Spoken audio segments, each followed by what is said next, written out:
jersey and pants with a navy cap, the Blue Jays, for a third straight game where powder blues, they have a dark blue cap and a powder blue brim when they're on defense.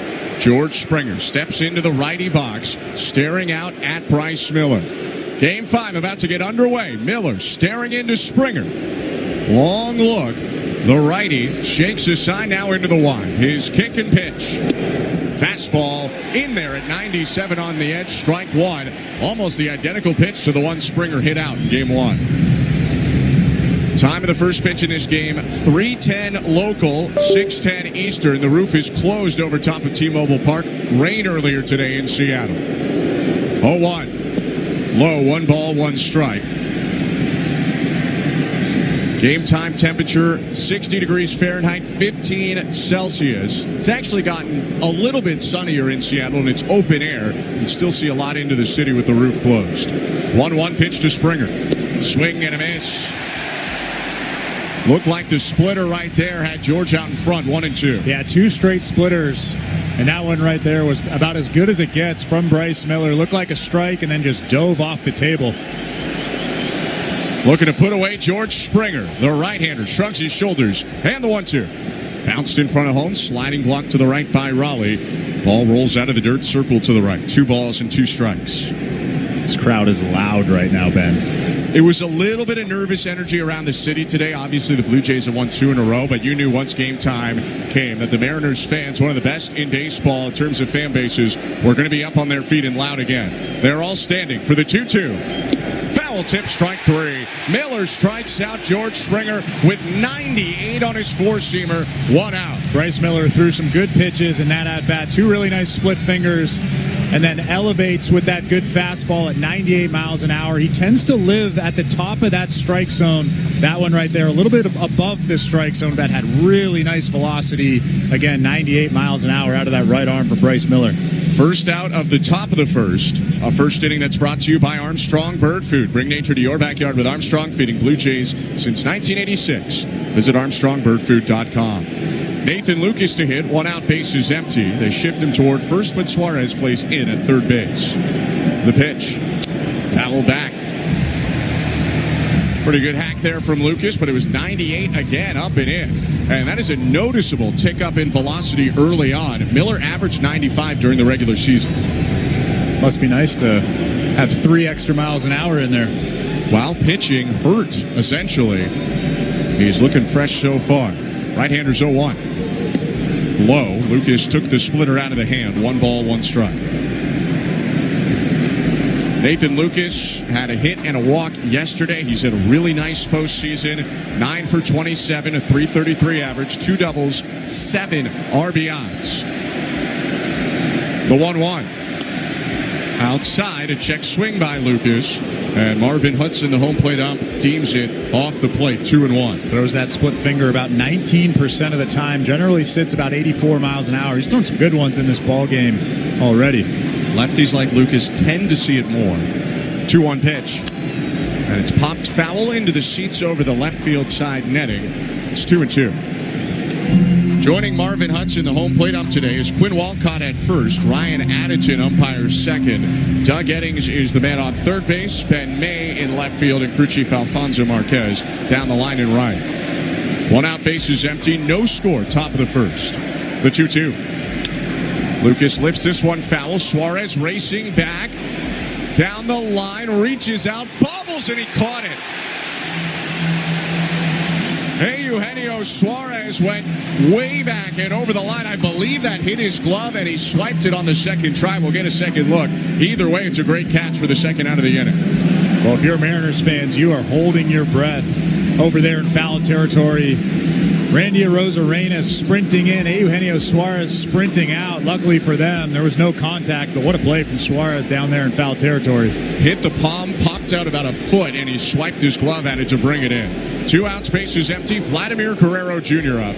The pitch. Swing and a line drive. Left center field. Going back to the fence. It's down on the warning track. Vladdy around first, into second. Pick it up right where he left off with a first pitch 2 out double. I mean, it doesn't get any better than that. He hit that ball right on the screws.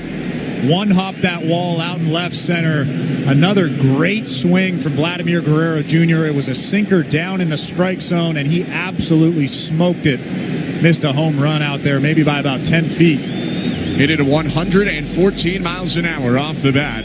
Guerrero in scoring position, and Alejandro Kirkup trying to drive him in with 2 outs. Miller from the stretch for the first time in the game. It's 2 outs in the top of the first inning. A look to second, the kick and the pitch. Foul back by Kirk, elevated heater, it's 0-1. Seems like the Blue Jays are trying to continue to be aggressive, swinging early in counts. If they get their pitch, they're letting go. Served Guerrero well, who just picked up his 3rd double, 8th extra base hit of the postseason.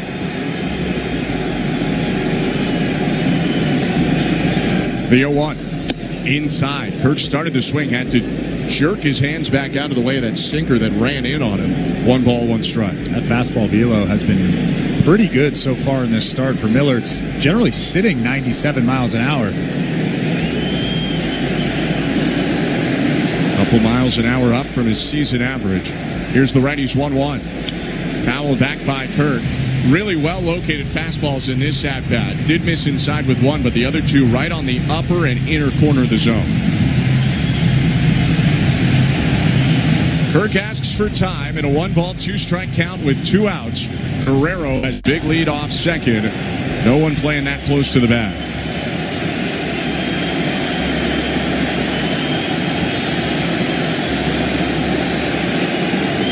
Miller set at the chest. The 1-2. Swatted high in the air, foul right side. Naylor giving it a look, but that's out of play. Over the camera well beyond the first base dugout. Caught on the fly in the seats. The fans celebrating the spectator who made a play there. I think it's a fan holding a trident, and there's still a 1-2 count. There's a lot of fans holding tridents. It's true.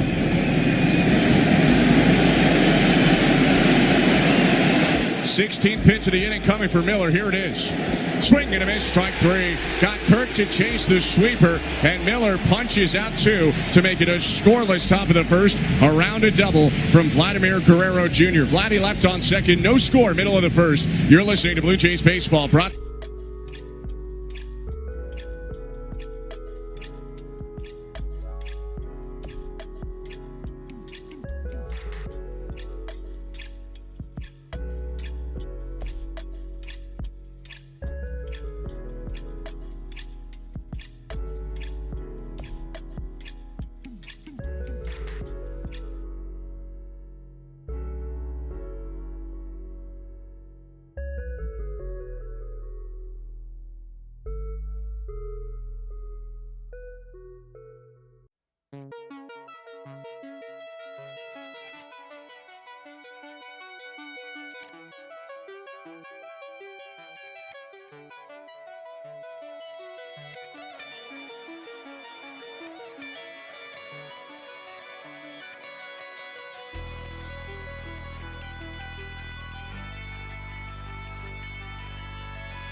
Two starts. He started game one of the series against the Mariners. 5 2/3, 3 hits, 2 earned runs, 1 walk, and 5 strikeouts. One of those 2 runs came in after Gausman was already lifted from the game. Yeah, the key to success for Kevin Gausman here in this ball game is just locate that fastball. If he can locate the fastball, that makes the split better.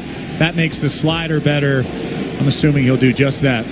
For both pitchers, it'll be interesting to see how they attack these lineups after they faced them only 5 days ago. Gausman starts with Julio Rodriguez. The kick and the pitch. Hit very high. Medium depth center field. Maybe shallow. Varsho started back now, charges forward and makes a one-handed catch. And a good start to Kevin Gausman's game. 1 pitch, 1 out. That's a fantastic start.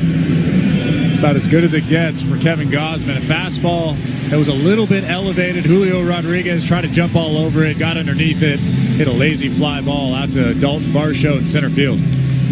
In the postseason, teams have been very aggressive against Kevin Gausman because he throws a lot of strikes, so you can't really afford not to be. We'll see how Cal Raleigh treats him with 1 out and the bases empty. Switch hitting catcher, bats left. Gausman rocks and deals. And the pitch is deemed outside by Marvin Hudson, ball 1. Regularly, this is going to be the toughest matchup of your night if you're a Blue Jays pitcher, even more so if you're Kevin Gausman. Cal Raleigh, 8 for 17 career off Gausman, 4 homers. 1-0 pitch, low.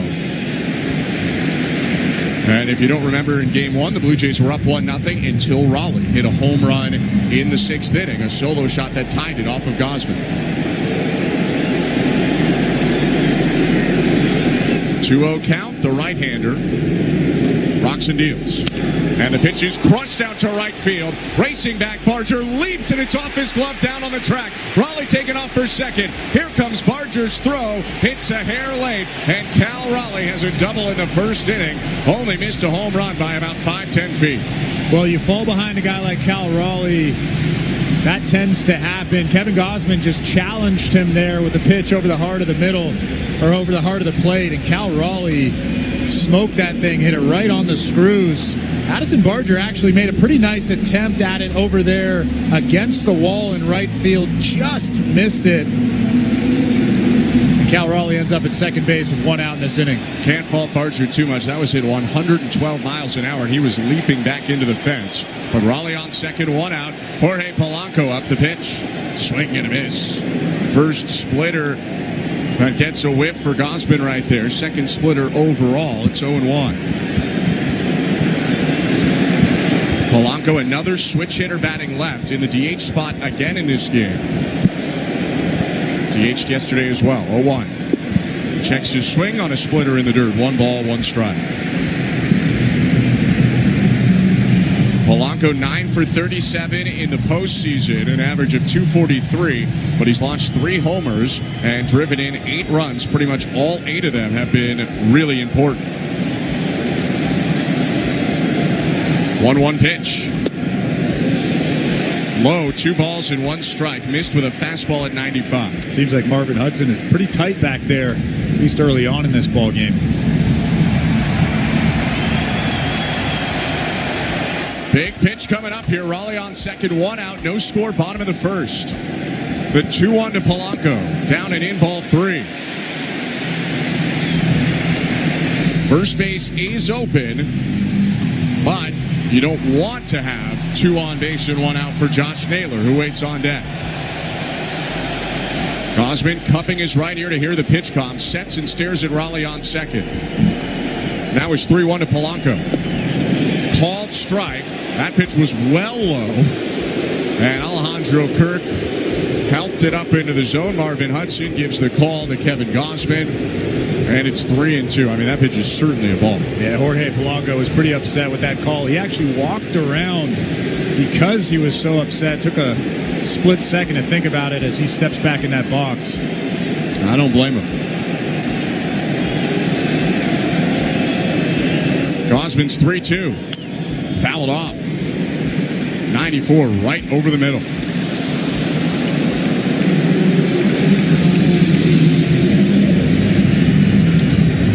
In game 1, Polanco only saw Gausman twice, went 0 for 2 against him. A fielder's choice and then a ground out to first base. 3-2 again. Fouled off again. Hit back into the body of Alejandro Kirk, a splitter that was low. But I guess if you're Polanco, anything that you think might be low, you still got to offer out after that called strike two. It's a pretty good sequence so far. Good fastball in a 3-2 count, and then a split finger. Now you can really throw whatever you want because you've shown your two best pitches. Kirk sets up and in. Full count, one out, the pitch. Swing and a miss, strike three. Got him to chase the splitter low, and with a little bit of help, Kevin Gausman punches out Polanco, 2 down in the bottom of the first. Alejandro Kirk was actually set up at the top of the strike zone. I think he was trying to fake everybody out, let everybody think that he was going to elevate a fastball there, and then he slipped in that really good split finger below the strike zone. We'll keep an eye on Cal Raleigh at second base as Josh Naylor comes up.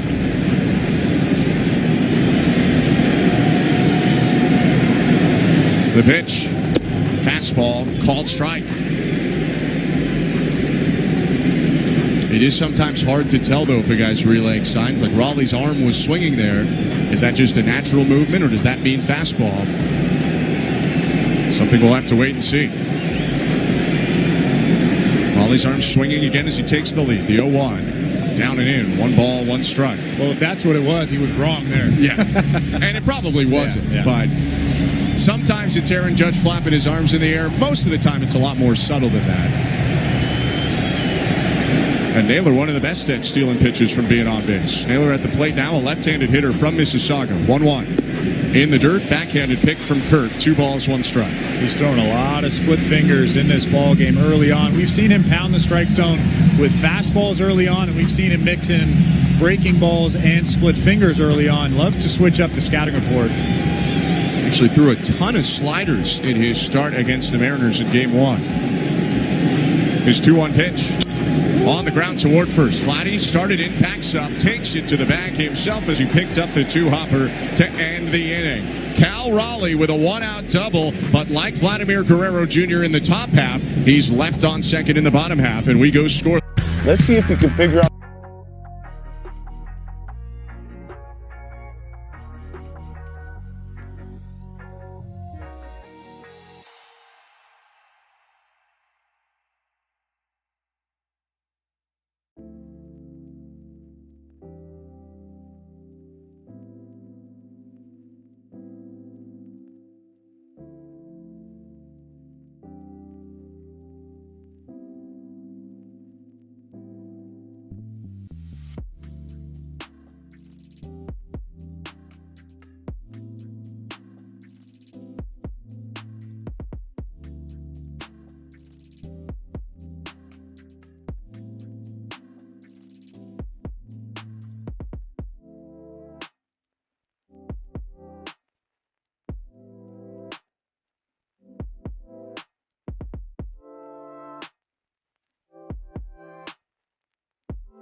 Wasn't like he was averaging 98 last year either. Dalton Varsho leads off the inning, a right-on-left matchup. Long stare in for Miller, waits till the clock goes to 2 in the pitch. Breaking ball, strike one. I think he surprised Varsho there. Part of me, it was a splitter, but right over the middle. Blue Jays probably looking for fastballs early in counts.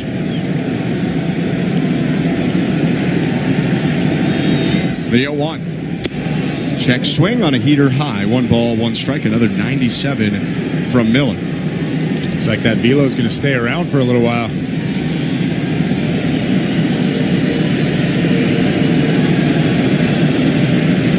Infield shifts toward first. Here's the 1-1 pitch. Swing and a miss. 96 right at the top of the zone. Half the ball in it, half the ball out of it. 1-2. He is just so good at locating the four-seam fastball up. Whether it's lefties, whether it's righties. That's his bread and butter. Throws the four-seam fastball about 41% of the time. 1-2. Inside, almost hit Varsho with a fastball. 2 balls, 2 strikes. Varsho a career 0 for 4 against Bryce Miller. In game 1, he lined out against him and struck out swinging on a heater. The kick and the 2-2. Popped up back behind the plate, foul, and that'll get out of play to keep Varsho alive. Still 2 balls and 2 strikes. Bryce Miller is the only Mariners starter to record an out in the 5th inning in this series when he went 6 innings in game 1. Here in the top of the 2nd with no outs, he unleashes a 2-2 again. And Varsho hits it high to shallow center. More like right center, where the second baseman Leo Rivas waves off the outfielders to make a one-handed catch. 1 out. Let's take a look at the out-of-town scoreboard, which is brought to you by St. Louis Bar and Grill. On now for a limited time, all-you-can-eat classic Angus burgers for just $14.99. You heard that right. Visit stlouiswings.com for full details. You are welcome. Game 4 of the National League Championship Series goes from Dodger Stadium at 8:38 Eastern, 5:38 Pacific coming up today. Get to more on that in a sec, but first with 1 out, the pitch to Ernie Clement. Clement pops it up foul, headed toward us. It'll land below our feet, 0-1. Dodgers lead the series 3-0, and they will send Shohei Ohtani to the mound against veteran Jose Quintana for the Brewers. Jackson Chourio is back in there for Milwaukee after leaving yesterday's game with cramps. 0-1 pitch. Clement squares to bunt, pops it up behind the plate. Raleigh couldn't find it, and it went too far away from him for him to realistically catch it anyway. It lands down foul, and it's 0-2. Ernie, who rarely bunts for base hits, was trying to sneak one in. Yeah, I mean, third baseman Eugenio Suarez is playing way back, so even if you get a decent bunt down that third baseline, I mean, you're safe at first base pretty easily.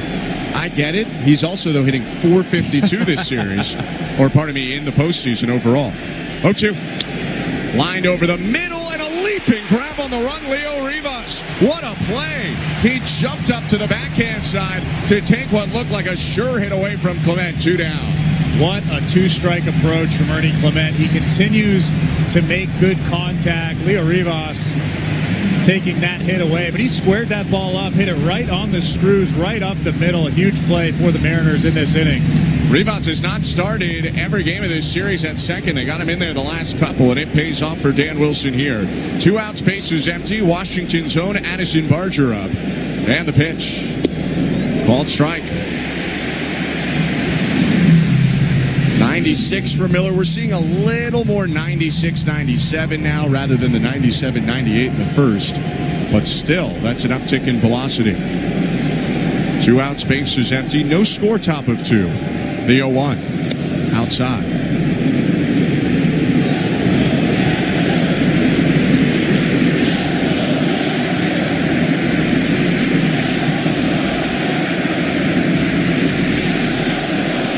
Addison Barger stretches out his left arm, spins the bat around, and holds it above his left shoulder. Waiting on Miller. Right-handers 1-1.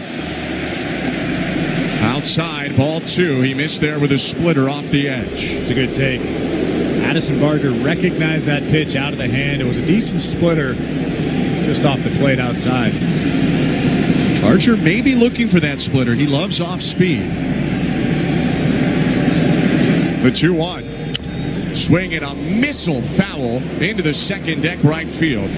Archer caught a fastball on the in off the plate at 97, was out in front of it, roped it down the right field line. It's 2-2, and now Barger's making sure he didn't break his bat. Well, clearly he was not sitting splitter because he was early on 97. Yeah, I was just thinking the same thing. 6 for 26 in the postseason, 2 doubles and a homer for Addison Barger. 2-2 pitch. Swing and a miss. He got him, struck him out on a splitter. 3 strikeouts and 2 scoreless so far for Bryce Miller. No score in the game. Middle of 2. Game 5 of the American League Championship Series. You're listening to Blue Jays Baseball. Brought to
for Dan Wilson before Game 5. Cosman kicks and fires. First pitch heater on the inside edge at 94. Missed his spot, but hit the zone. Strike 1. Rosarena just 6 for 38 in the postseason, a home run, a couple of RBIs. But overall, his career numbers are pretty good in the postseason. 12 homers, 19 RBIs. 0-1 pitch. Swing and a miss. Cosman flipped in the rare slider and got a whiff. 0-2. A lot of that Rosarena postseason production concentrated in his incredible 2020 run. But that doesn't mean he doesn't still have it in there.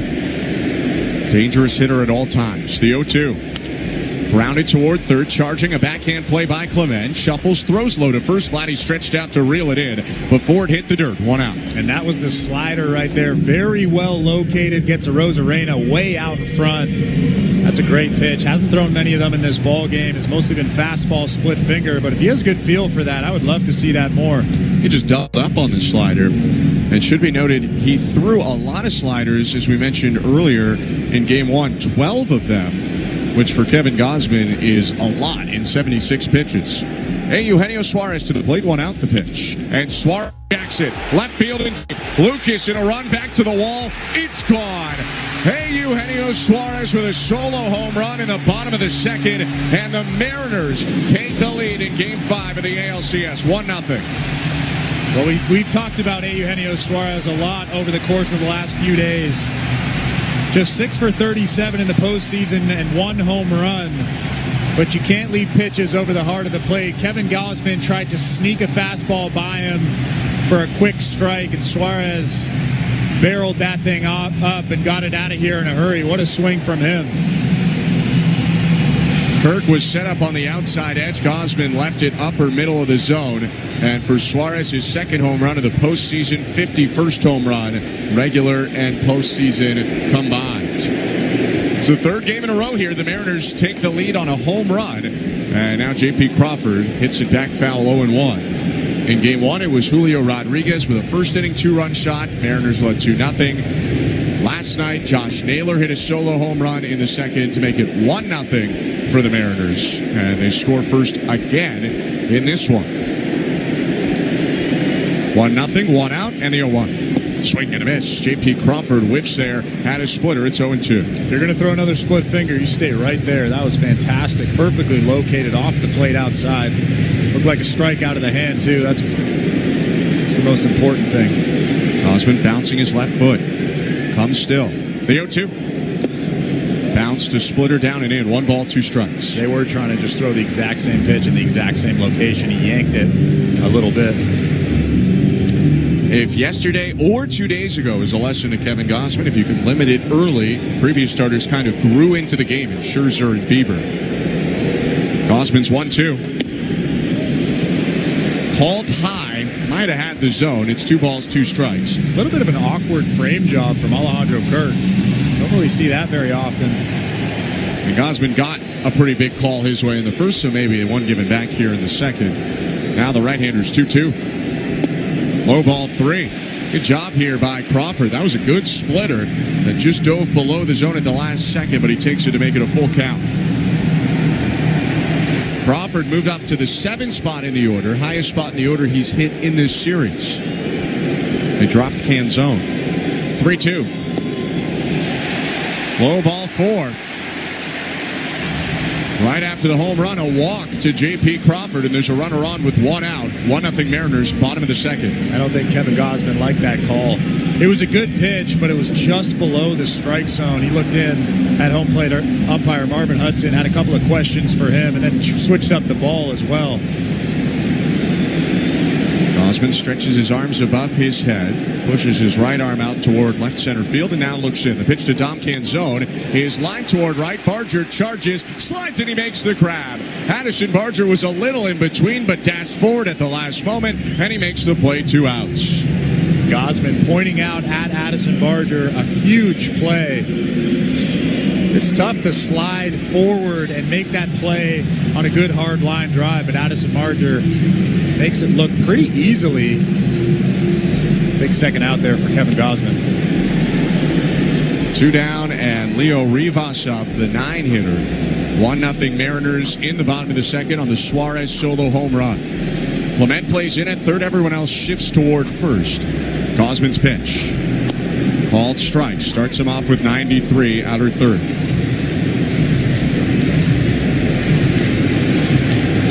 J.P. Crawford chatting with Eric Young Jr., his first base coach, as he leads off first.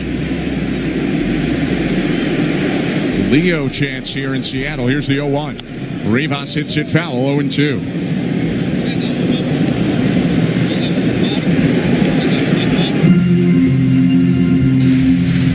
It's back-to-back starts for Leo Rivas, who looked pretty good at the plate yesterday. He walked, went 0 for 2, but both the outs were lineouts. But he did commit the critical mistake in the third of getting picked off by Max Scherzer. The first pickoff in 9 years for Scherzer.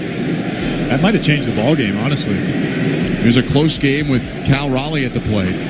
Really changed the way they pitched to Raleigh. Runner on first, 2 down, and the 0-2 pitch. Fouled back. Stayed hard with a 96-mile-an-hour fastball outside, and Rivas got the end of the bat to it. They were trying to come up, elevate that fastball, but Kevin Gausman missed his spot by quite a bit. Let's see if they try to go back up there. Ernie Clements backed up at third, by the way, with 2 strikes. Kick at the 2-strike pitch. High, 1 ball, 2 strikes.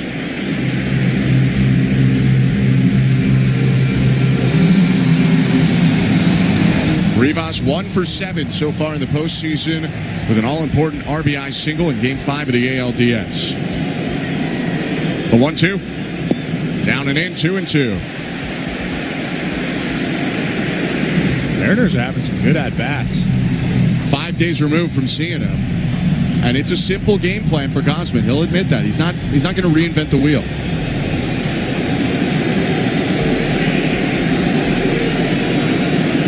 2-2. Fouled back. It is easier to spit on the off-speed stuff on the split finger on the slider when you're not locating your fastball like you probably should. Kevin Gausman, a little bit erratic in this start so far with the fastball. If he locks in and starts commanding it, they'll start offering at the off-speed stuff. That's what hurt him on the Suarez homer earlier this inning. It's 1-0 Mariners. With a runner on, the 2-2. Fouled away. That was a well-located fastball in the corner, and Rivas with a good swing to flip it over the netting left side.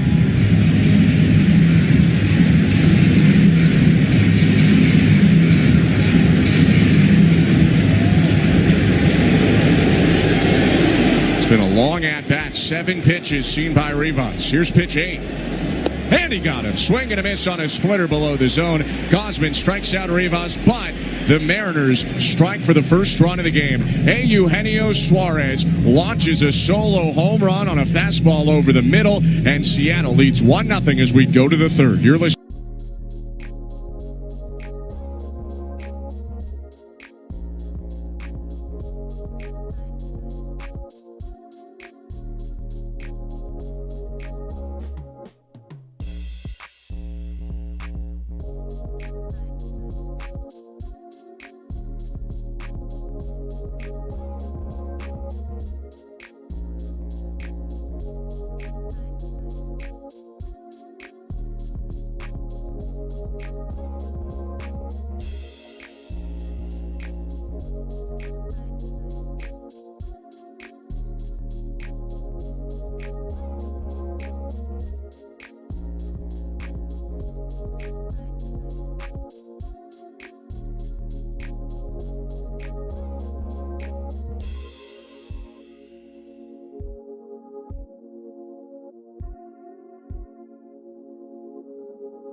pitch, hooked down the left field line, base hit, rolling into the corner. IKF around first. He's into second and right on script. A leadoff double. You have got to be kidding me. I mean, this is getting a bit ridiculous. What a swing from IKF. Past the dive of Suarez at third base. And look who's coming to the plate, Andres Gimenez. And the audacity, they move the corners in. He's homered in this exact spot, back-to-back games. Andres Gimenez has maybe been the most important player next to Vlad for the Blue Jays in this series. Miller from the stretch looks to second and deals home. Outside, ball one. Doesn't look like he's bunting, Ben. How could you give him the bunt? I mean, you could. It's probably not a good idea, though. He did sack bunt once yesterday. And Naylor's backed up at first. Suarez still in at third. 1-0 pitch. Foul back, healthy hack there on a middle-in fastball. It's 1-1. With Naylor way back at first base now, it's probably a good time for a drag bunt. We'll see. I don't hate it. He's one of the guys that doesn't need a sign to do it. They trust him to bunt whenever he wants. IKF on second, no outs. Miller's 1-1. Swing and a miss. 96 on the edge. 1-2.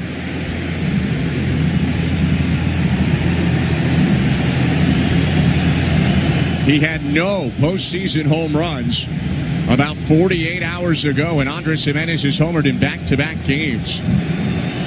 They don't need a home run right now, but they take one. He is down in the count, looking to put something in play here and move IKF to third.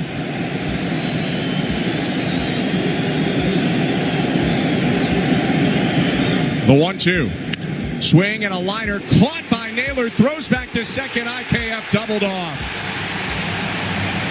Falefa didn't freeze on the liner. Rather, he took a step toward third base, and that exposed him for a 3-6 line-out double play. 2 down and the base is empty. Yeah, you just said it. Whenever there's a line drive on the infield, you freeze, and you see if that infielder catches the baseball. Falefa took 2 steps, and as soon as you take 2 steps, that's an easy out. Josh Naylor with a great throw to second base for 2 quick outs. Huge play with the fact George Springer would have been up. Runner on second, 1 out. Instead, 2 outs, base is empty, and the pitch is hit foul by Springer. 0-1. And that is something you have not seen much of from the Blue Jays over the last 2 games. It's good contact, though, from Andres Gimenez still. It was. 2 home runs career off Miller for Springer. Both of them came this season. 0-1 pitch. Chopper up the third baseline. It hooks foul. Springer gave it a couple steps down the line, but never dropped his bat. Miller's ahead of him 0-2.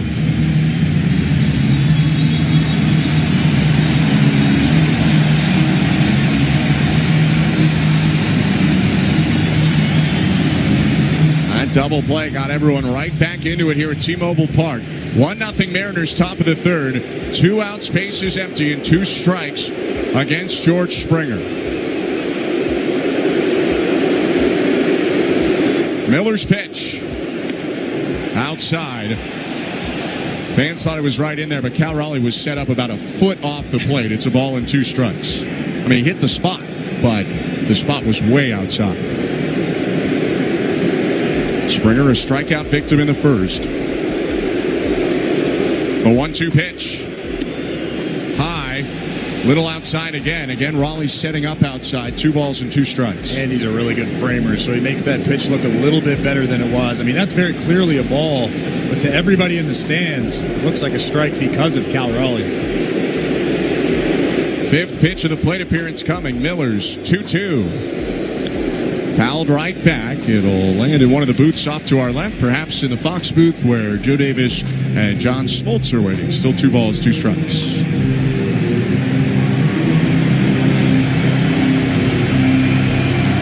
Two doubles for the Blue Jays off Miller, but they haven't cracked him yet. 1-0 Mariners. 2-2 again. And it's hit off the end of the bat. A swinging bunt, first base side, gathered by Miller. He short arm throws it to first just in time to get George Springer and end the inning. The Blue Jays with a leadoff double, but IKF doubled off on the line-out double play. They do not score. No one. Let's see if you can figure out.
offense is waiting to break out after 2 quieter games here in Seattle. They've scored 6 total runs in games 3 and 4 combined. They have 1 run here in game 5. Again, 1-0 Mariners. Game 5 of the ALCS, a 2-2 series tie. Julio Rodriguez in there, waving the bat above his right shoulder. Gausman's pitch. Slider, strike 1.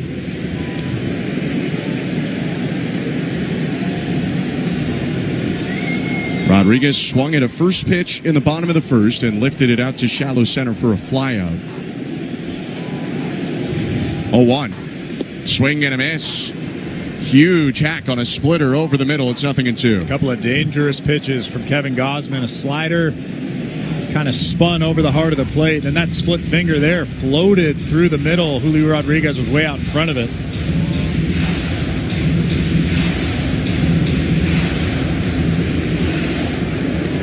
Top of the outside part of the plate, then the inside part of the plate for Rodriguez. Gausman ahead of him 0-2. He kicks and fires. Inside with a heater.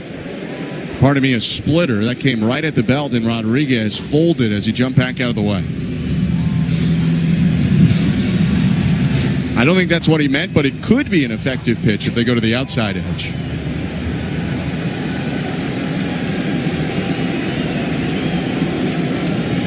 Kirk moves to the outer edge. 1-2. In the dirt with a splitter there.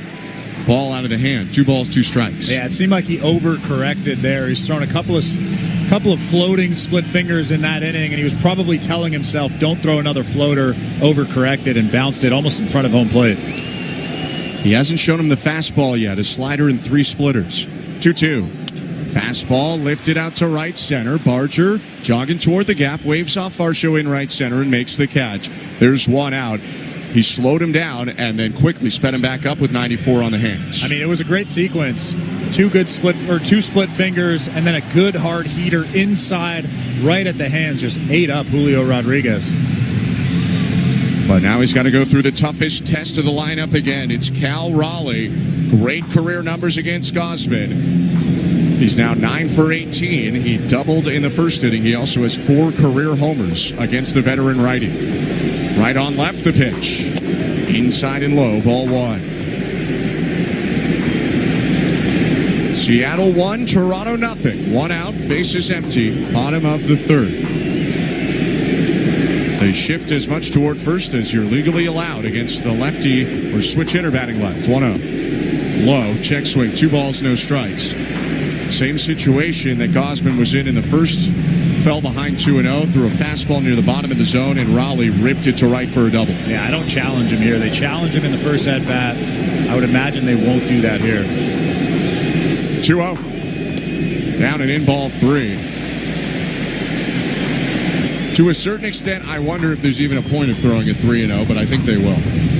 Well, they're definitely going to throw something out of the strike zone. I mean, I would not throw anything in the heart, over the heart of the plate. This is a green light guy if there ever was one. 60 home runs in the regular season, 3 in the postseason.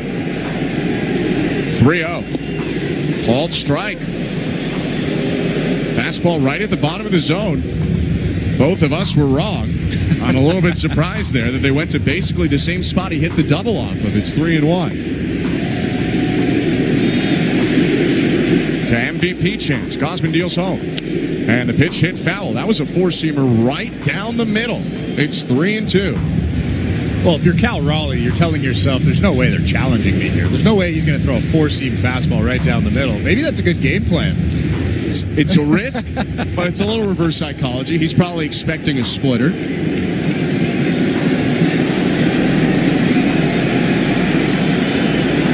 Raleigh swings the bat below his knees twice and then brings it up to his left shoulder. 1 out, base is empty. The payoff pitch.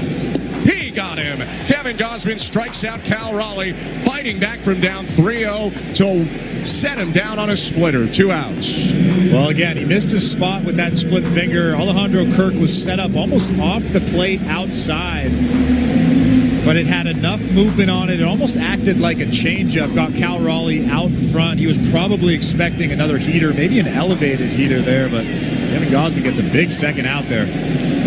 2 outs and the base is empty, and Gausman goes at Jorge Polanco. First pitch, just outside with a splitter, rather a slider, ball one. I think that's the exact same pitch that Cal Raleigh hit out in the first ball game. Everything about that at bat surprised me, but it worked out for Kevin Gausman. 1-0 Mariners, bottom three, and the 1-0. Swing and a miss. Polanco chased a splitter low. It seems like Kevin Gausman just hasn't found the release point of that fastball yet in this ball game. It's 48 pitches into the start. Looking to get the Blue Jays back to the bats in the fourth, where they'll hit Lucas Guerrero and Kirk. The 1-1. Swing and a miss. Splitter right at the bottom of the zone. Wild hack there from Polanco. 1-2. You're going to throw another one of those. You better make it a good one. Get that thing below the strike zone. Don't throw another one of those. The location hasn't always been there, but the movement is good on the splitter today. A lot of whips. 1-2 pitch. Rounded foul, and that splitter, it was just touched by Polanco, but that was another wild swing way out in front. Yeah, and Alejandro Kirk pointed out at Kevin Gausman after he threw that pitch, letting him know that was a good location, good movement on that pitch. And they might throw three in a row. You don't know.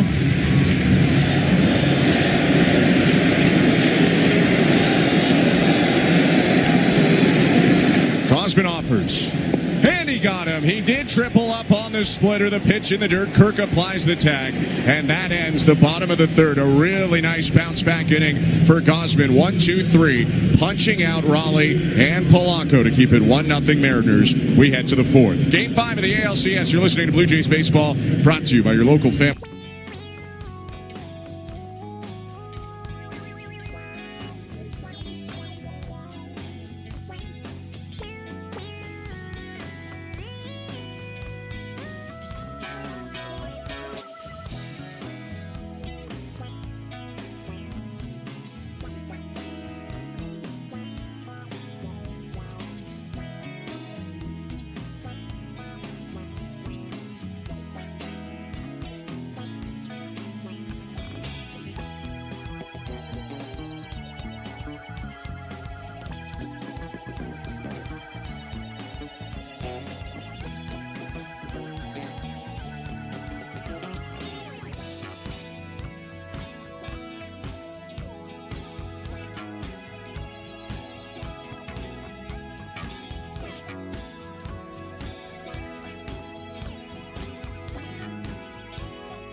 Lucas in the box, and the first pitch of the fourth. Called strike. Splitter right over the middle. He's gotten away with a couple of those so far in this game.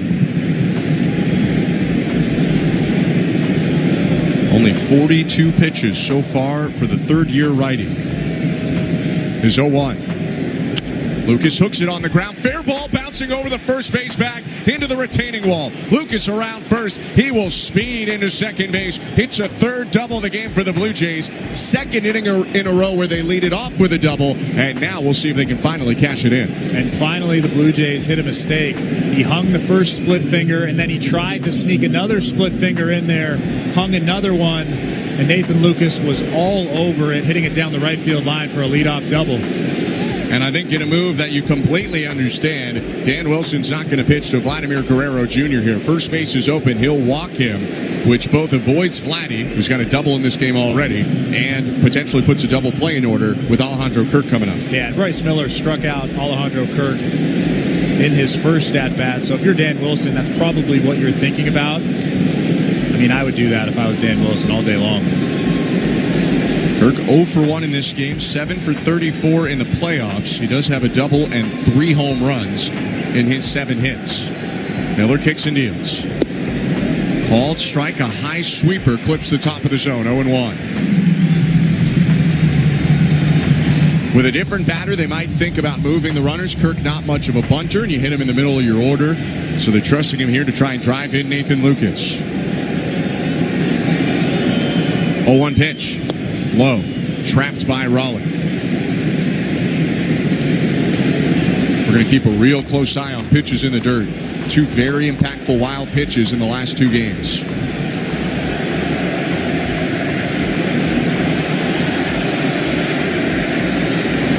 Chest high set Bryce Miller.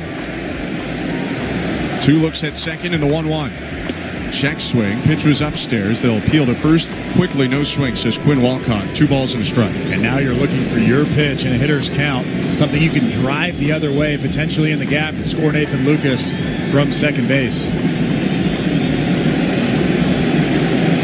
Keeping Lucas close at second is the second baseman, Leo Rivas. 2-1. High ball 3. Other than the 1 pitch in the dirt, everything's been up for Miller. Even his strike, I think, was a bit of a miss, but he just grabbed the top of the zone with a breaking ball. Double and intentional walk to begin this inning has put 2 on with nobody out. Miller's 3-1.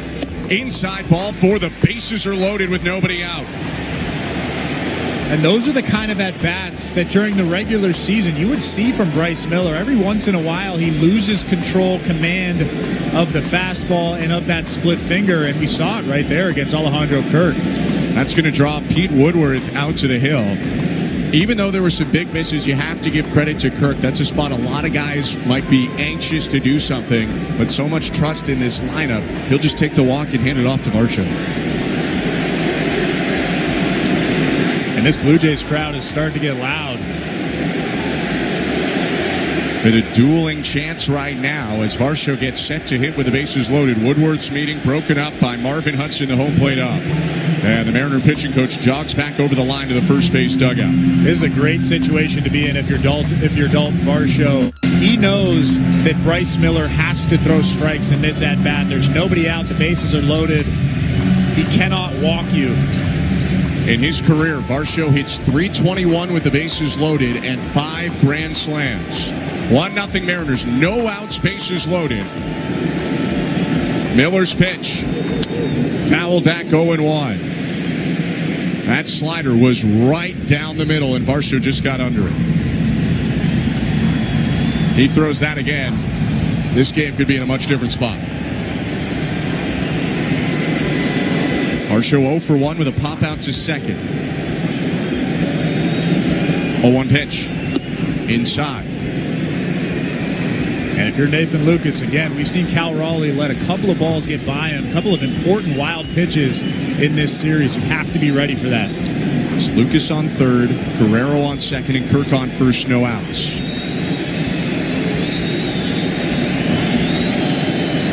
The 1-1.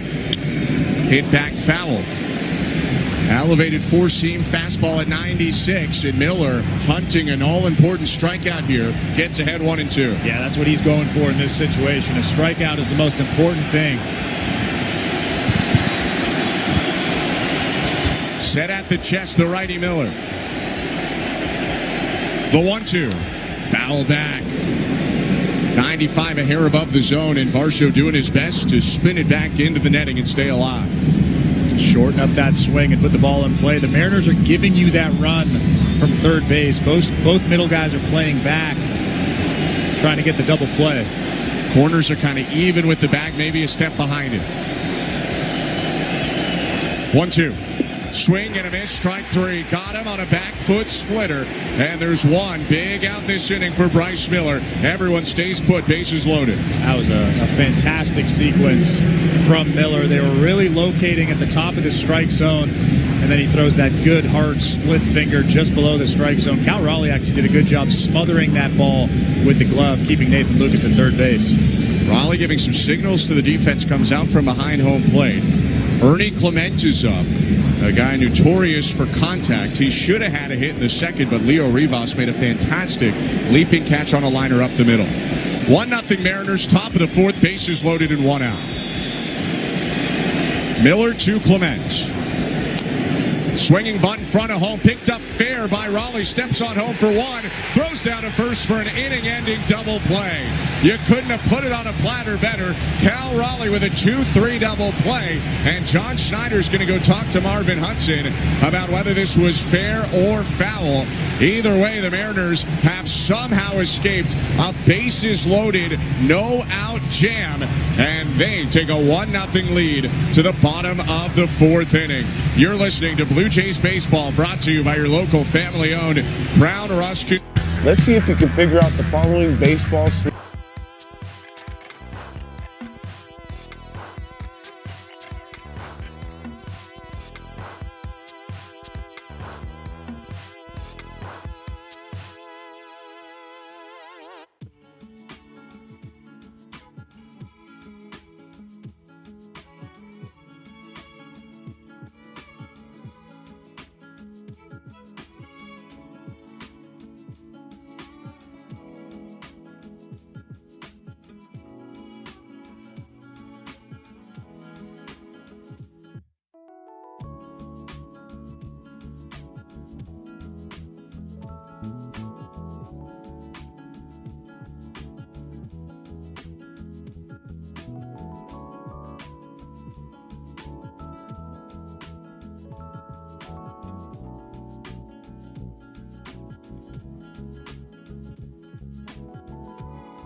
A solo shot. Naylor to lead off the inning. A lot of energy at T-Mobile Park as Gausman offers home. And the pitch is hit foul, 0-1.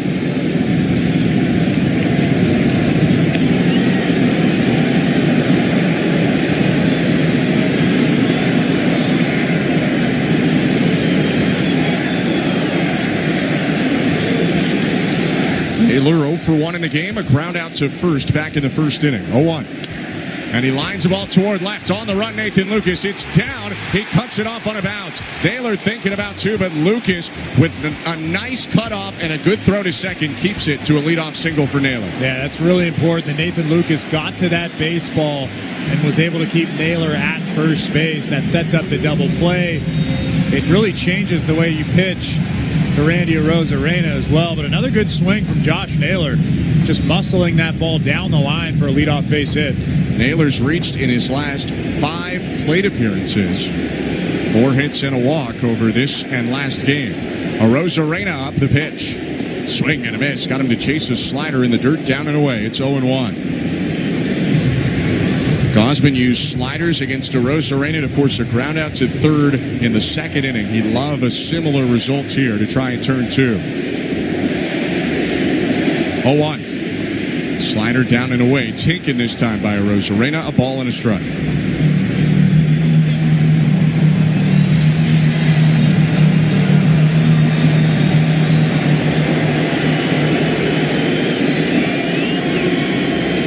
Gausman bouncing his left foot. Sets. And the 1-1. Hit on the ground towards second. IKF backing up. Bobbles, throws to second, 1, and that's the only out they'll get. A fielder's choice as Arozarena cruises into first, and there's 1 out. IKF bobbled that baseball and stayed calm. A lot of infielders would try to do too much in that situation. IKF follows the ball to the ground, picks it up, and makes a good throw to second base to Andres Jimenez. I don't know if they get Randy Arozarena at first base anyway, so that's a good job getting the lead runner there. IKF had to range a long way. Jimenez was playing way off second, so I tend to agree. I'm not sure they turned 2, but there is a runner on the pitch to Eugenio Suarez. Called a strike. A good slider on the outside corner, 0-1. Suarez is the difference in the game. His solo home run in the second has the Mariners up 1-0, bottom 4. Arozarena on first and 1 out. Step off throw to first. Arozarena back in. Close play though. 4 stolen bases for Randy Arozarena in this postseason. And 3 of them have been in this series.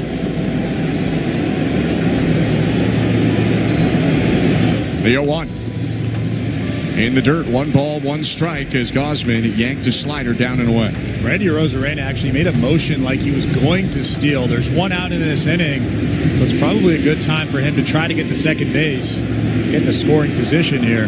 Wouldn't be surprised if he takes off. He inches out his lead as Gausman sets. 1-1. Outside, a slide step and a miss with a 3rd straight slider. It's 2-1. Gausman sensing Arozarena might go there, went a little quickly and took a little off the slider.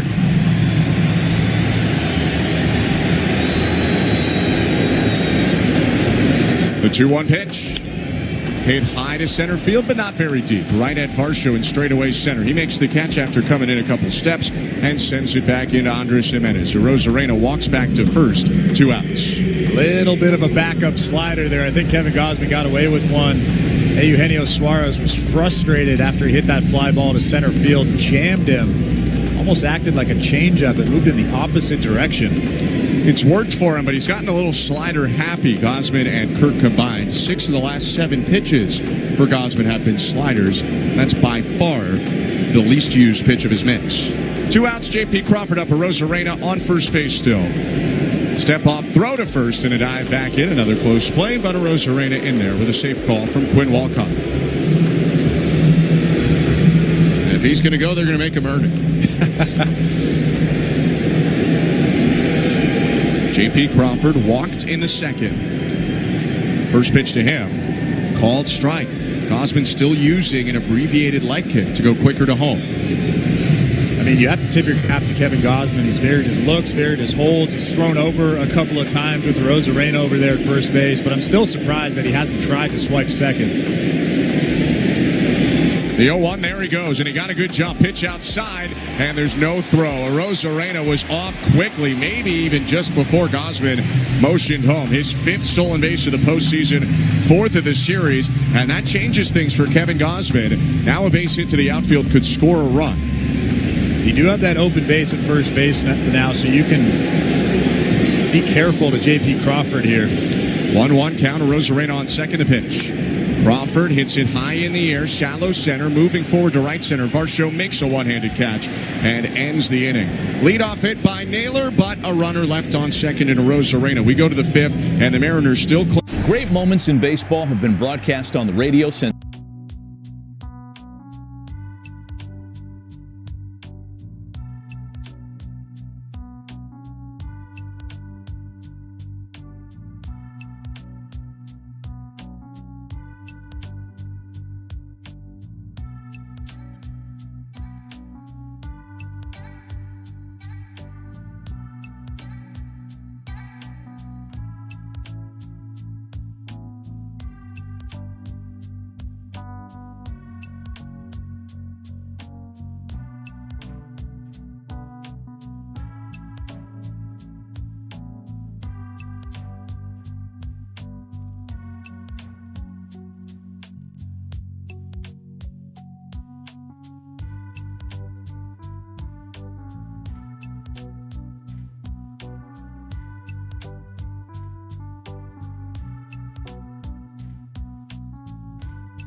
Scratch together a couple of runs.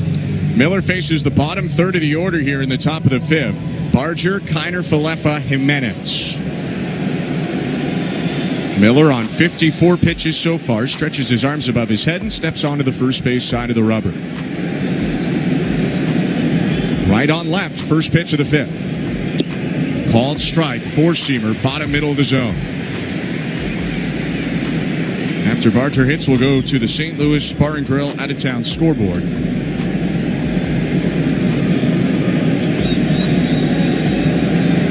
Big breath from Miller in the 0-1. Barger rips a liner, sinking in shallow left center and down for a base hit. Jammed him with 96. Barger with a hard turnaround first. Goes back to the bag with a leadoff single. And I would be shocked if Isaiah Kiner Falefa doesn't try to sacrifice him to second base here. But IKF is actually swinging the bat, so I guess you never know. He does have 3 hits in his last 4 at-bats. And I don't know if he's going to see Bryce Miller. Dan Wilson is headed out to the mound right now, and he's going to make a pitching change. I'll admit, this is a little surprising. Bottom of the order, a runner on first, no outs, and they're going to take Miller out of this ball game. It's a pitching change brought to you by Home Hardware, the official home improvement retailer for the Toronto Blue Jays. Locally owned, genuinely Canadian. A well-deserved applause for Bryce Miller. No barking at the manager to keep him on the mound today so far. Miller walks off, and with this pitching... Let's see if we can figure out the following baseball.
tough situations, and he has been erratic with some of the pitches that he's thrown.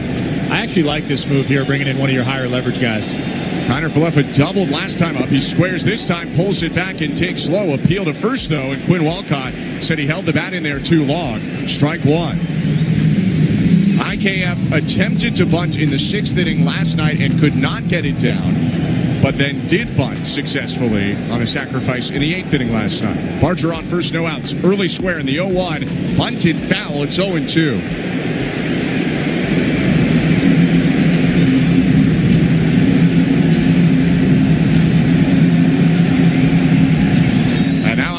More than likely going to swing away here. Bunting through one and then bunting one foul. It's an 0-2 count. And the nasty righty from Kingston, Ontario, Brash, comes set. 0-2. Lifted high to shallow left center. Racing back Crawford. Coming in Rodriguez. A long run to make the catch. Barger remains at first and there's one out. It's really difficult to sacrifice bunt unless you do it all the time.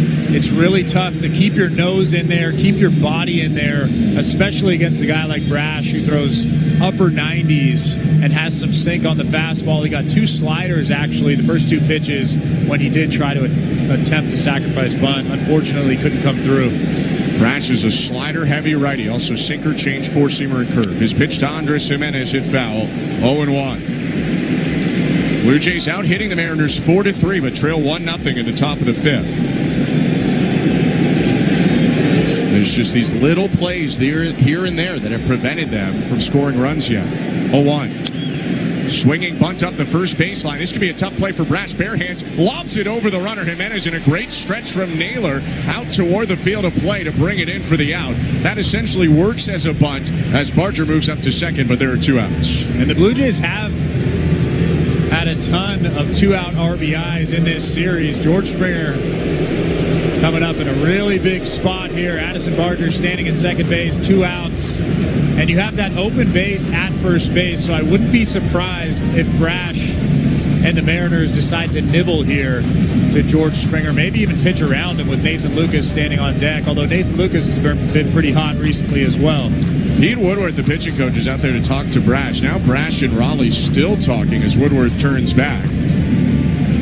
And Marvin Hudson will finally make his way out to the hill. That's probably what they were talking about. Hey, be careful with this guy. You don't need to throw him a heater down the middle. Springer's 0 for 2 today, but he's come up big with a lot of big extra base hits in the postseason so far. Ryan Wu is moving around right now in the Seattle bullpen, and potentially part of lifting Miller early is that they could have an extended relief outing from Wu coming up. Runner on second, 2 outs, 1-0 Mariners. The pitch to Springer. High ball 1.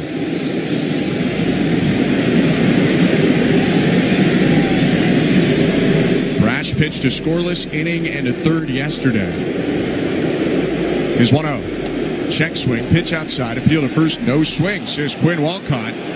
Looked pretty close to the naked eye. We'll get a side replay. It's 2-0. Oh, boy, I thought that was a swing all day long. They might not give us the side look.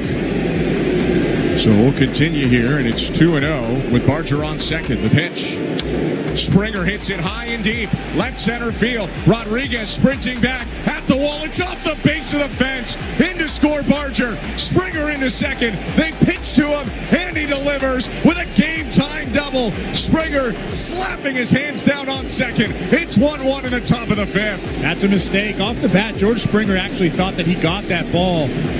But with that base open at first base, you have to be careful with a guy like George Springer. Like I said, Nathan Lucas is swinging the bat well, but he's not George Springer. You be careful with George Springer, and if you end up walking him, move on to the next guy. That's a big mistake from the Seattle Mariners pitching staff. Now Lucas looks to give the Blue Jays the lead. The first pitch is inside. A check swing. He did not go. Ball 1.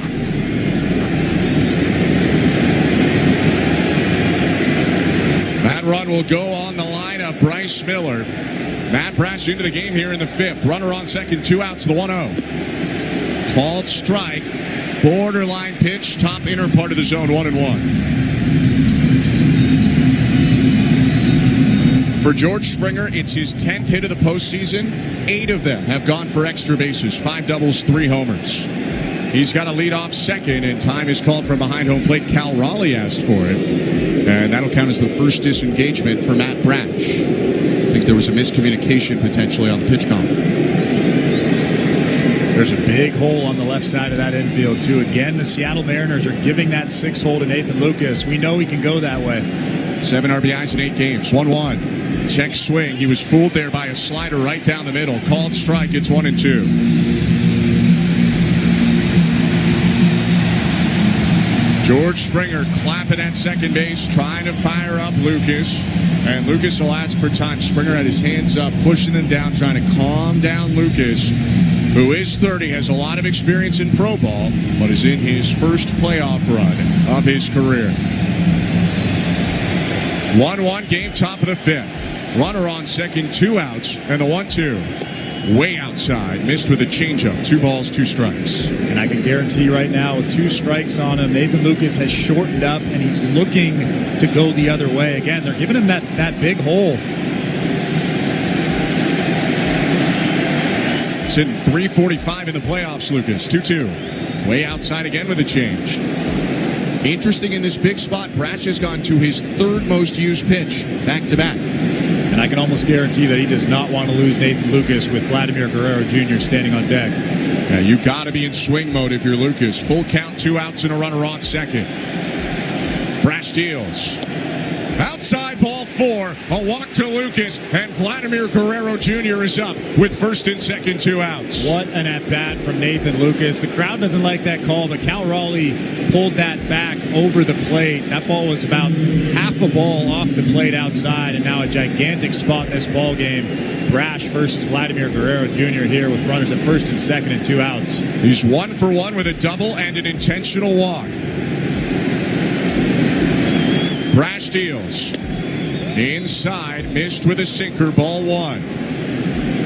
Honestly, even with runners at first and second, I would still be careful to Vladimir Guerrero Jr. here. I'm not messing around if I'm Brash. 15 pitches in the inning for Matt Brash, the Canadian. 1-0. Down and away, 2-0. And those first 2 are pretty careful. That's well in and then well down and away. And now Vladdy can get big, so you almost have to be extra careful. Cal Raleigh's stepping out in front of home, going to the pitch comm on his right thigh, giving signals to the defense, and he puts his pinky and his pointer finger up, reminding everyone there are 2 outs in the inning. I would imagine they're not going to challenge him over the heart of the plate, but I was wrong earlier in the ballgame with Cal Raleigh. I might be wrong here. Lucas on first, Springer on second, 1-1 game, 2 outs, top of the 5th. The 2-0 to Vlad. Called strike. Really good pitch, 96, comeback sinker, started out and broke back into the zone, 2-1. That's actually a good take. That's not what Vlad's looking for. He's looking for something on the inner third. The kick and the pitch. Check swing, breaking ball down and away, it's 3-1. You could hear Guerrero from all the way up here yell no as he tried to hold off the swing. He's locked in, isn't he? He really is. He is 16 for 34 in the playoffs with 2 doubles and 5 home runs. He's driven in 11. 3-1 pitch. Swing and a miss. Got too antsy there. The slider broke well down and away. It's a full count. Just guess fastball there. That's all that was. He was expecting a fastball, guessing fastball, and he was wrong. Brash has got to cup his left ear to hear the pitch comm. Runners will be off on the pitch. Lucas from first and Springer from second with a full count and 2 outs. And Brash steps off.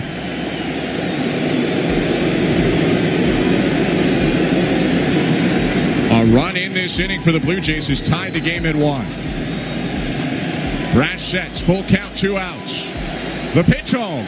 Swing and a miss, strike 3. He punched out Vladdy on his sinker, but Matt Brash gives up the RBI double to George Springer, and the Blue Jays with a run on 2 hits tie the game at 1. Middle of the 5th inning, Game 5 of the ALCS. You're listening to Blue Jays Baseball, brought to you by your local family-owned Crown Rust Control Center, streaming at Sportsnet. Great moments.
Swing and a miss.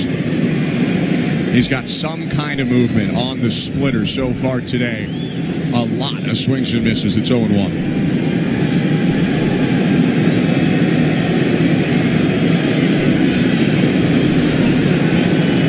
Gausman rocks and deals. And the pitch hit on the ground, foul, 0-2. It sounded like Dominic Canzone broke his bat. Yeah, he did. He's going to walk back and get a new bat. But you're right. That split finger, although it hasn't been located perfectly today, it has a ton of movement. And the swings tell me that it looks exactly like the fastball. That's probably the most important thing with the split finger.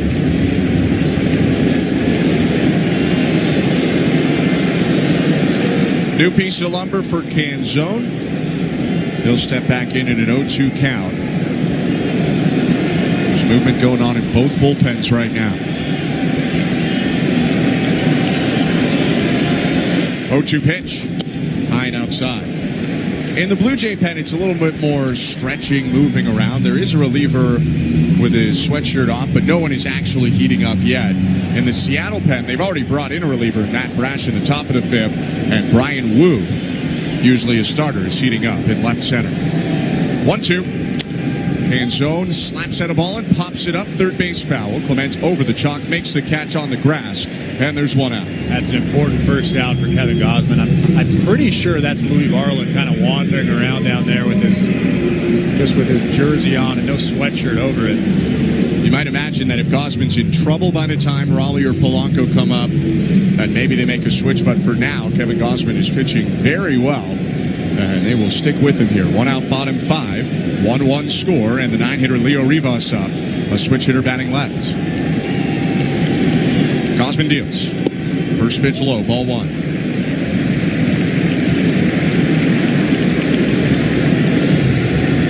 On the St. Louis Bar and Grill out-of-town scoreboard, Game 4 of the National League Championship Series is about an hour away, a little less than that, between the Dodgers and the Brewers. Gausman's 1-0. Down and in 2-0. Shohei Ohtani and Jose Quintana match up for the Dodgers and Brewers, respectively. Brewers trying to keep their season alive despite winning a Major League Best 96 during the regular season. The Dodgers 1 win away from returning to the World Series. They've lost 1 game so far in these playoffs, and that includes the wild card round. Gausman's 2-0 to Rivas. Down and in, ball 3. Our out-of-town score is brought to you by St. Louis Bar and Grill. Gausman got to go after Rivas here. 1 for 8 in the playoffs. You can't afford walking. Yeah, you can't lose him. Julio Rodriguez is standing on deck, and then Cal Raleigh after him. It's an important couple of pitches coming up here. Blue Jays just tied it up. 3-0. Just off the plate inside, ball 4. Borderline pitch, doesn't get the call from Hudson. A 4-pitch walk issued to Leo Rivas. And I think if you're John Schneider, you can definitely get something up here in this situation. I think that phone down there is ringing in that bullpen. Probably part of the reason that Alejandro Kirk is going to walk out to the hill right now. And Pete Walker jogs out of the Blue Jay dugout to the mound. The entire infield will join on the hill.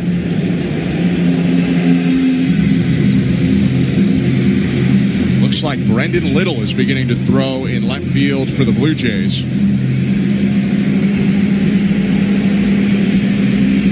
Mound meeting over now, and Gausman going up against Rodriguez. He's forced 2 flyouts from Julio Rodriguez so far. 1 to center, 1 to right. I'm not sure who Brendan Little would be coming in to face. Cal Raleigh's a switch hitter. Jorge Polanco's a switch hitter. And then, of course, you have Josh Naylor, who's just a left-handed hitter. To me, that says Naylor, that they might, they're probably going to stick with Gausman here for the top third. And they have wanted to turn around switch hitters in the past in this series, but both Raleigh and Polanco hit well from both sides.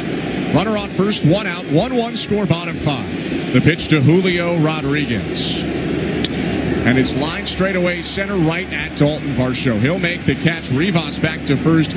Good contact, but Rodriguez squared it up too much. Sent it right back where it came from. 2 outs. Yeah, he hit that ball right on the screws.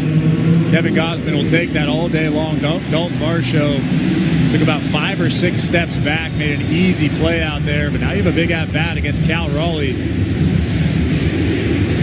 This is no easy task. Gausman has pitched to Raleigh twice in this game with no one on base, which is a lot different than a runner on first. Raleigh up in a 1-1 game. Blue Jays just tied it There's 2 outs in the bottom of the 5th. With Rivas on first, a step-off throw to first, and Rivas dives back in. You'd have to imagine he's not going to make the same mistake as he did last night when Scherzer picked him off. He better not.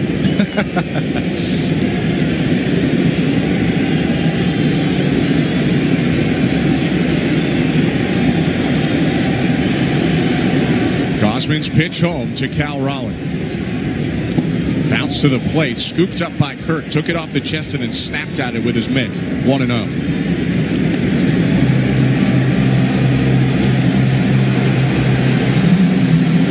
Through 2 rounds, Kevin Gausman and Cal Raleigh, it's an even scorecard. Each has won 1 battle. Raleigh had a double in the first, stranded on second. Gausman punched him out in the third. 1-0 pitch. Swing and a miss. Got him to wave at his splitter off the plate. 1 ball, 1 strike. If you're going to throw another splitter, don't try to throw it for a strike. You better get that thing down, get on top of it. He actually got on the side of that one, but it worked in his favor, running away from the long bat of the big catcher Raleigh. 1-1. Off the end of the bat, foul. Kind of the same pitch in the same spot, and he's ahead of Raleigh 1-2. Fortunately for Kevin Gausman, it was about 1.5 balls off the plate outside. Even if Raleigh was on it, he probably wouldn't have done any damage. But again, you're going to throw another split finger here. You better get it down. 6'3" catcher Raleigh looks out to Gausman. 2 outs and a runner on first. 1-2 pitch. Foul back. Went up with the fastball to speed him up at 96. Raleigh got to it. Changed the eyesight, the eye line of Cal Raleigh with that elevated fastball at 96. And now you can go back to the split finger, although Cal Raleigh is probably looking for that split finger now after seeing that fastball.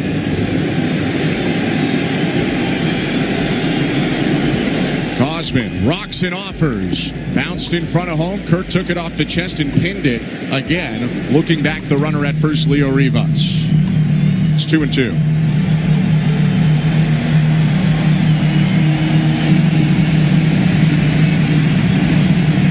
Gausman stretches his arms above his head. 77 pitches into this outing.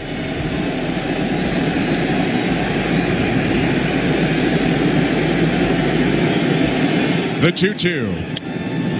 Lifted off the end of the bat to left field, a lazy fly ball. Lucas curls in and makes the grab. Kevin Gausman strands a runner, getting Cal Raleigh for a second time in this game.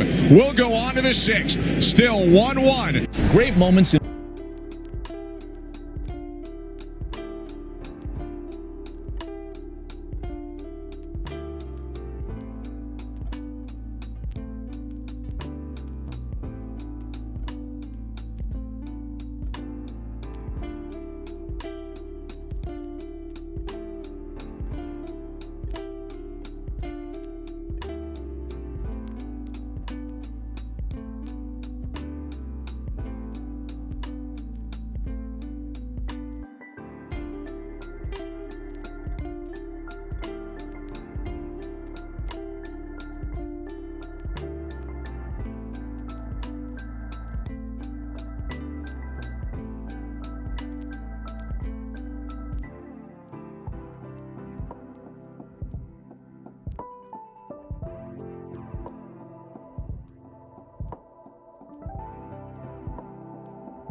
Inflammation that held him out of the DS. He couldn't start in this CS, not stretched out enough, but he pitches here in a huge spot. He'll face Alejandro Kirk, the wind in the pitch.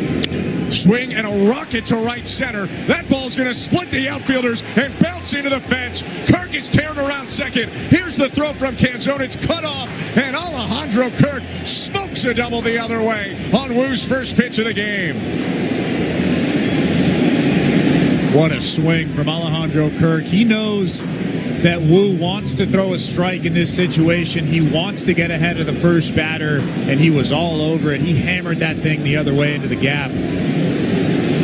It's a 96-mile-an-hour four-seamer for Woo, which on the Mariners side, it is a good sign. He's got the usual velocity on his first pitch, but immediately he's in deep here with Dalton Varsho coming up. Josh Naylor plays back at first, Suarez in at third. I wouldn't be shocked if Varsho, who often bunts for base hits, drags one toward first here. It is Kirk, though, on second base. Woo's pitch. Varsho swinging away, cuts and misses, 0-1.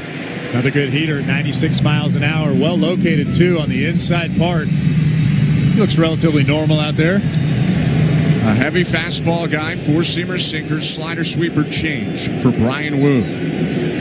Next pitch, Varsho does bunt, and he pops it up foul. Pitch was high, and he tilted his bat up to get to it. Now he's behind 0-2.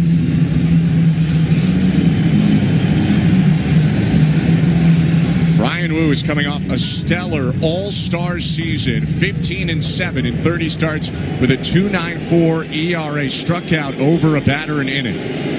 Kirk on second, no outs in the 0-2. Fouled away.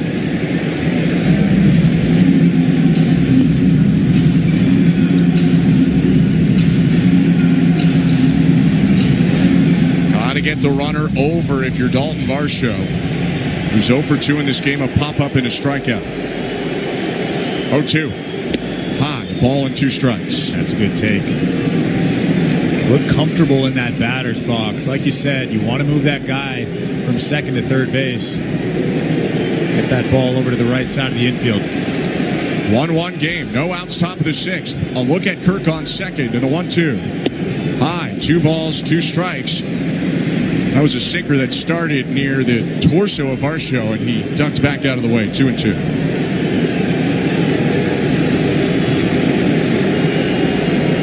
Woo's not fully stretched out, but could be in this game for multiple innings. It's a very taxed Seattle bullpen. 2-2. Inside, ball 3. Raleigh yanked it back in, but that was about a ball inside off the plate. Full count. Yeah, I mean, that's actually kind of an easy take for Varsho. Looking at the overhead view, that went over the chalk on the inner part of the lefty batter's box. Full count, no outs. Woo deals. And Varsho lifts it out to left field pretty shallow. J.P. Crawford, the shortstop, is back. And Rosarena waves him off to come in and make the catch. 1 out.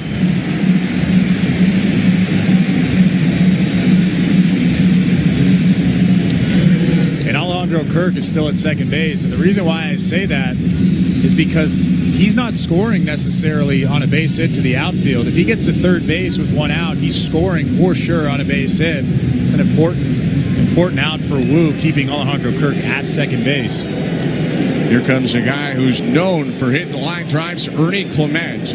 Bounced into that real unlucky double play in the 4th and lined out on a leaping catch up the middle in the 2nd. He's 0-2. The pitch. Grounded foul. Third base side. It's 0-1. Brian Woo has 2 previous outings against the Blue Jays in his career. He started against them in July of 2023, gave up 4 runs in 6 innings. And then this year in Toronto on April 18th, gave up 3 in 7 innings. Is 0-1. Check swing, pitch up and in, appeal down to first. No swing, says Quinn Walcott. A ball and a strike.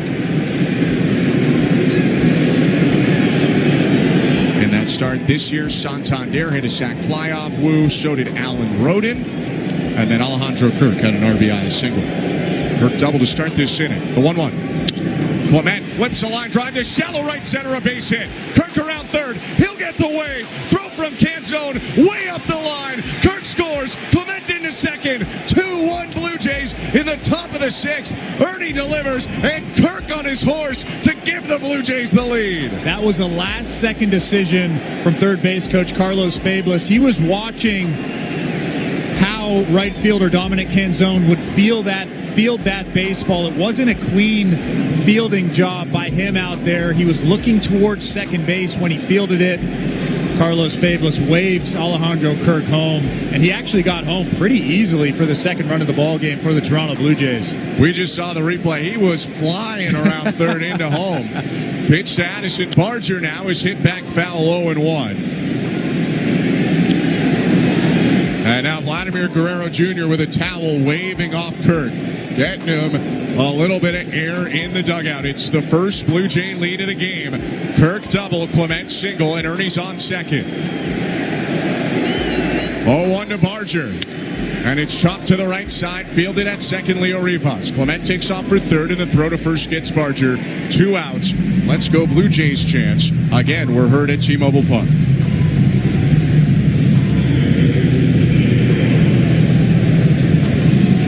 For what it's worth, the Mariners led this game 1-0 with a runner on first, no outs in the top of the fifth when they took Bryce Miller out of the game, and since the Blue Jays have scored 2 unanswered. We understood the move at the time, but just something to know.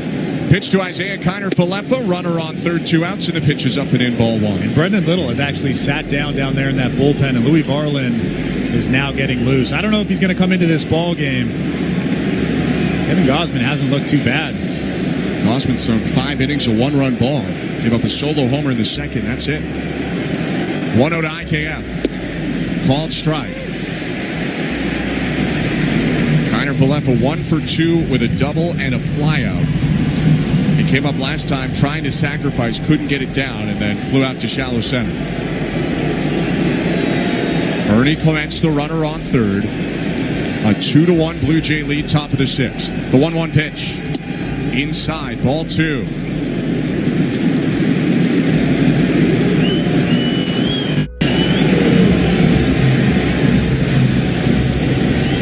The quality of stuff has been there for Wu, but there have been some pitches over the heart of the plate. 2-1. Swing and a miss. That's a really good breaking ball right there. Looked like IKF was looking for a heater there in that situation.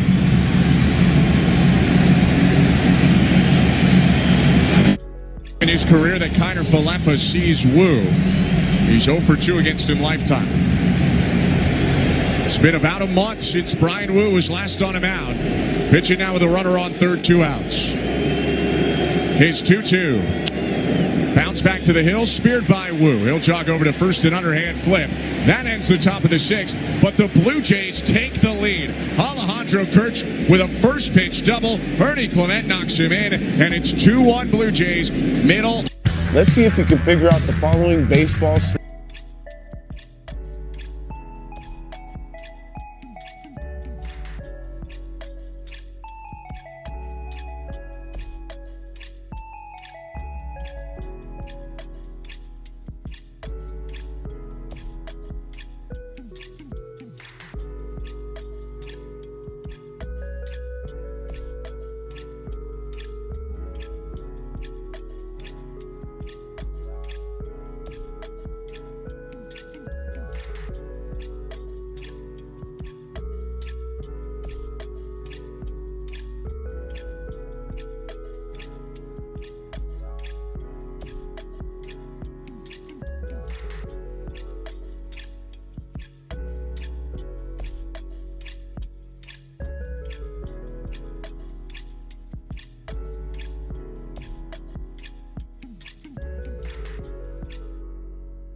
In that Blue Jays bullpen.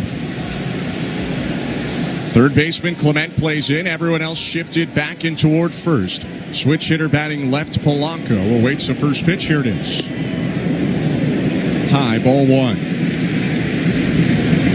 Cosman's allowed 3 hits so far. The solo home run by Suarez knocked in the run. That came in the second. He also gave up a double to Raleigh in the first and a single in the fourth to Naylor. 1-0 to Polanco. Swing and a miss. Polanco has been all out of sorts with the splitter tonight. Gosman's punched him out twice on split fingers. Yeah, he's had 3 or 4 awkward swings in this ball game on the split finger. If I'm Kevin Gausman, why throw anything else? Just locate that split finger down in the strike zone. Stepping out from behind home plate right now is Marvin Hudson. Andres Jimenez needed to tie his shoes at shortstop.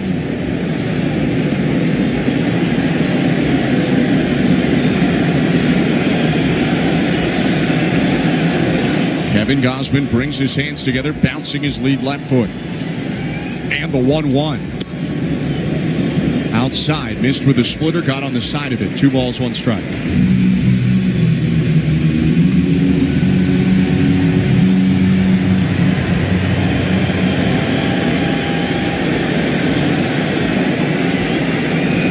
Kick in the 2-1.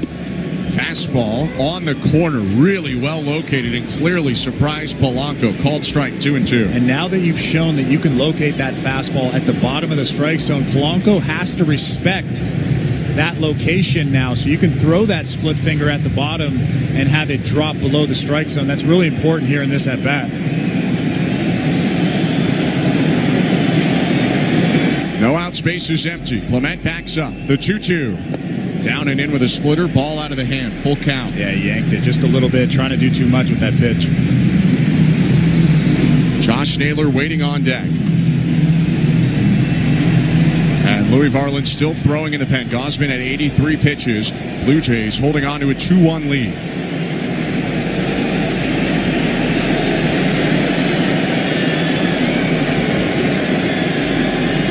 The 3-2. On the ground, over the mound, softly hit, charging Jimenez. Gloves, throws to first to get the sprinting Polanco, and he absolutely jammed him right there. Actually off the end of the bat, pardon me, with the splitter. 1 out. Wasn't his best split finger of the day. It was a little bit of a floater, but it acted like a changeup, and Jorge Polanco was way out in front of it.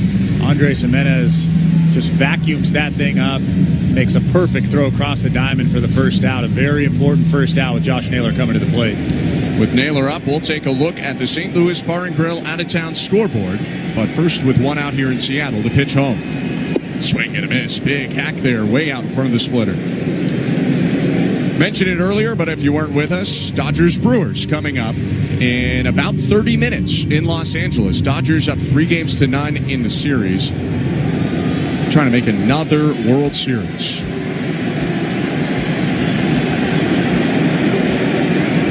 0-1. Low. Should the Dodgers win and advance today, it would be their 5th World Series appearance since 2017. Lost in 17 and 18, won in 2020, and won in 2024. It's almost becoming old hat for them. They are ridiculous. 1-1 to Naylor.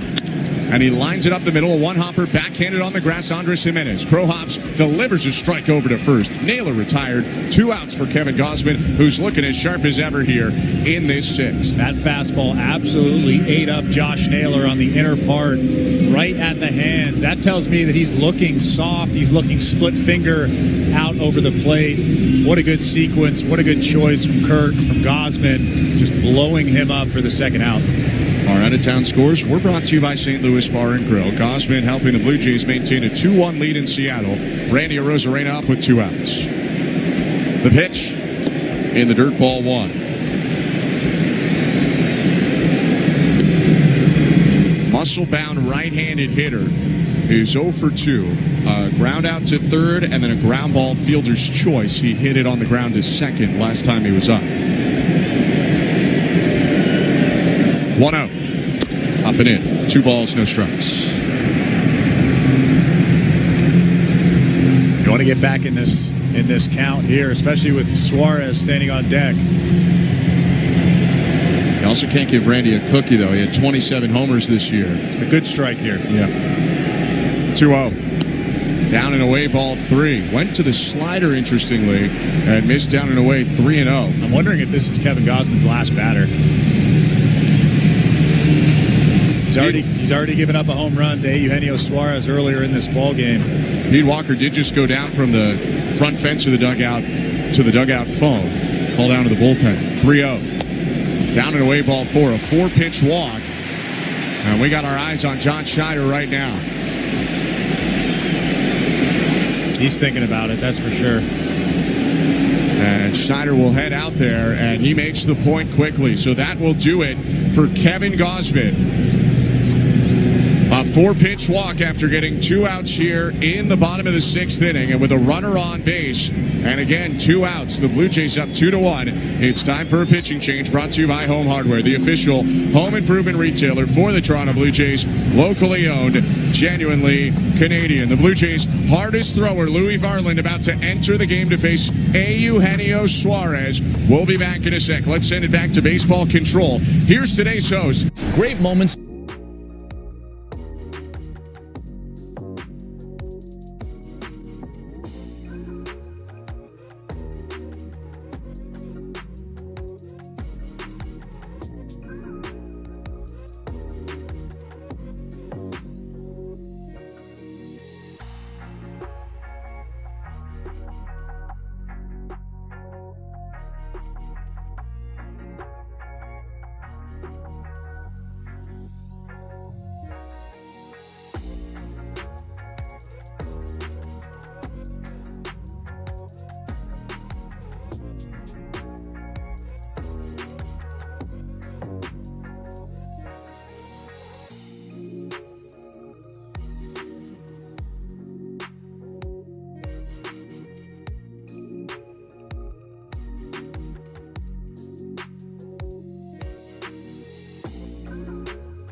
And it is the 4th time in 5 games that the Mariners will see Louis Varland. Overall in the postseason, he's allowed 3 earned runs in 7 innings. All of the runs have come in on homers. The pitch, slide step, and he missed high at 97, ball 1. He'll sit around 98 with his 4-seamer, and he can touch 101 at his best. Complements that with a knuckle curve, and then also occasionally goes changeup, slider, or sinker. Arozarena on first, 1-0. Check swing, pitch down and away. Did he go? Quinn Walcott says no. It's pretty close to the naked eye. It's 2-0 now, which is dangerous with Suarez, who homered earlier and homered 49 times in the regular season. Blue Jays just took the lead in the top half of the inning. Varland's 2-0. Low ball 3.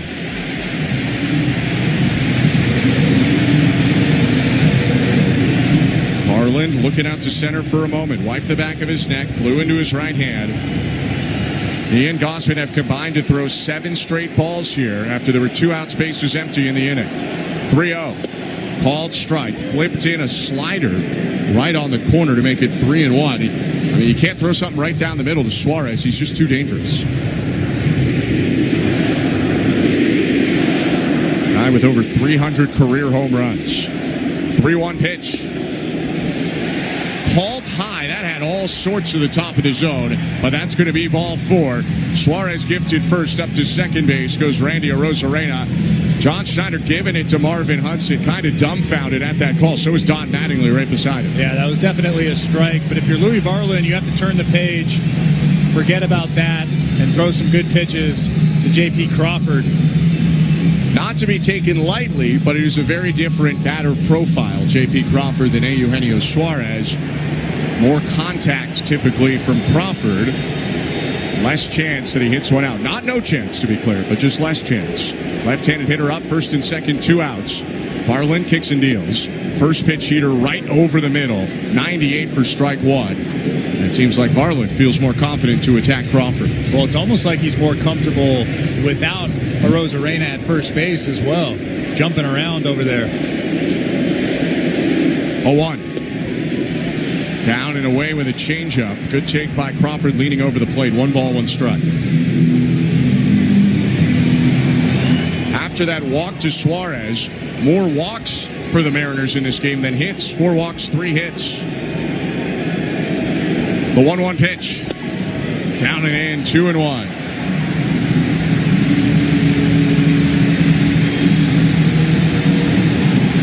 Probably wouldn't be a terrible time for a mound visit here. Want to slow the heart rate of Louis Varland.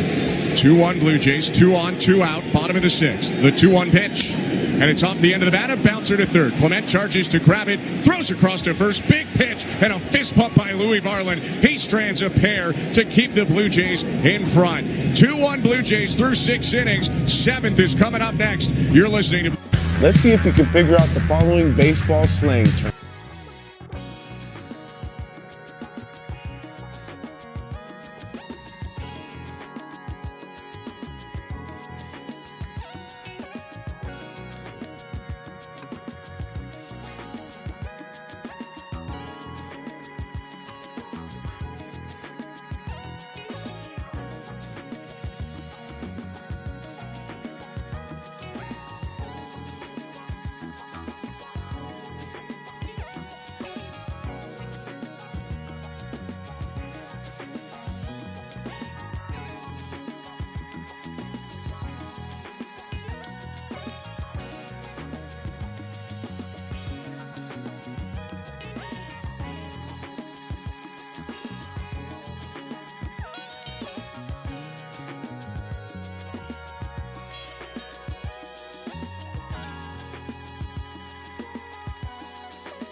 25 postseason debut.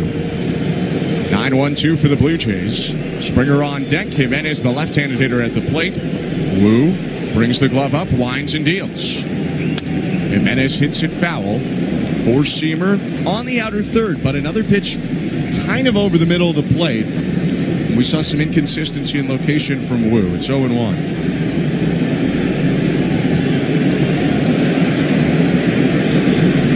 Next offering. Hit hard on the ground at second, gobbled up near the stomach by Leo Rivas. He throws to first. Nice play over at second. It was hit pretty hard, and there's one out. Andres Jimenez, although he's out there on that play, he continues to make really good contact, just squaring up everything. When Brian Wu came in, they weren't booing, they were wooing. This time they are booing. George Springer up, and his double tied the game in the fifth. He's 1 for 3. It's now 2-1 Blue Jays in the seventh. The kick and the pitch. Inside, ball one. After a somewhat tough DS for George Springer, he has exploded in the championship series. The 1-0. Called strike. Good curveball landed right at the knees.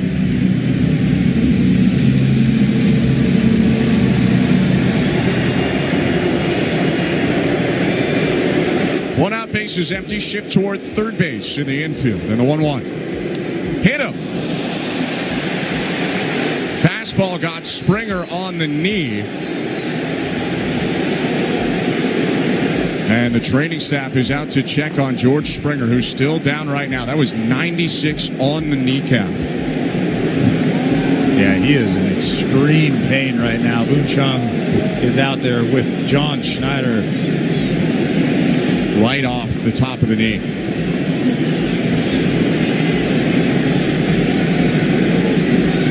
Got the left leg out of the way, but it exposed his right leg in doing so.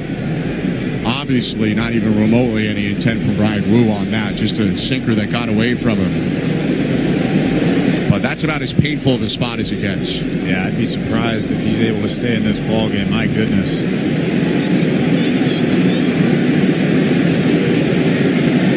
Combine the fact as well that he's the DH, so he's not in the field. It's already the seventh.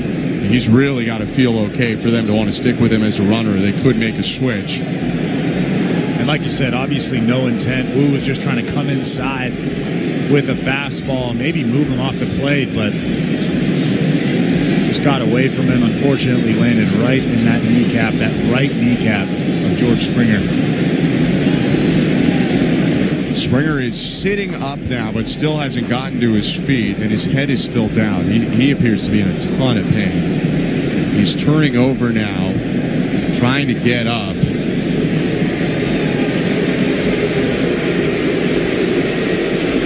I don't like them. I'm not sure boos when a guy's hurt is really fair, but there is a good contingent of Mariner fans clapping as well. And Springer's starting to try to make his way toward first. It's in a bit of a limp, but I think he's going to remain in this ballgame, or at least try. Yeah, he's slowly making his way down to first base. I'm sure he's just testing it out, seeing how it feels. He just stopped about 15 feet from home plate. I don't know if he can make it. He stopped, his hands on his knees, is hunched over. I mean, he is seriously limping as he goes down to first. I mean, like you said, he's the DH, so he might not even technically get another AB in this ballgame. His walk is getting better as he goes further down the line, but again, it looks like he's going to stay in. He looks like, does not look like a guy that can get into a sprint right now. He's starting to jog with a noticeable limp beyond first base.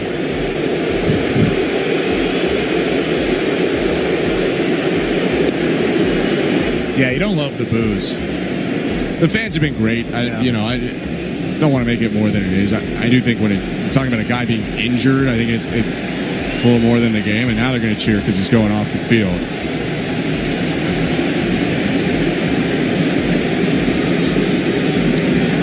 But they paid the price of admission. They can say what they want. George Springer is going to go off the field exiting this game. Hopefully it is Just an incredibly painful bruise. And Joey Loperfido is in to run for him. Well, the good news is the Blue Jays have an off day tomorrow, so he can get some treatment. Hopefully that thing feels better by Sunday. For a team already missing Bo Bichette and Anthony Santander, among others. They are reliant on George Springer in a lot of ways. Loperfido on first, one out. Nathan Lucas up to the plate. And Brian Wu's pitch. Inside, ball one. It almost looked like Joey Loperfido wanted to take second base there. Might not be a bad spot. Nathan Lucas up, a guy that has hits for contact. Guy in motion over there at first base. 1-0. Fouled away. Over the netting left side into the second deck. As Seats it pinballs its way back down into the 100 level. 1-1.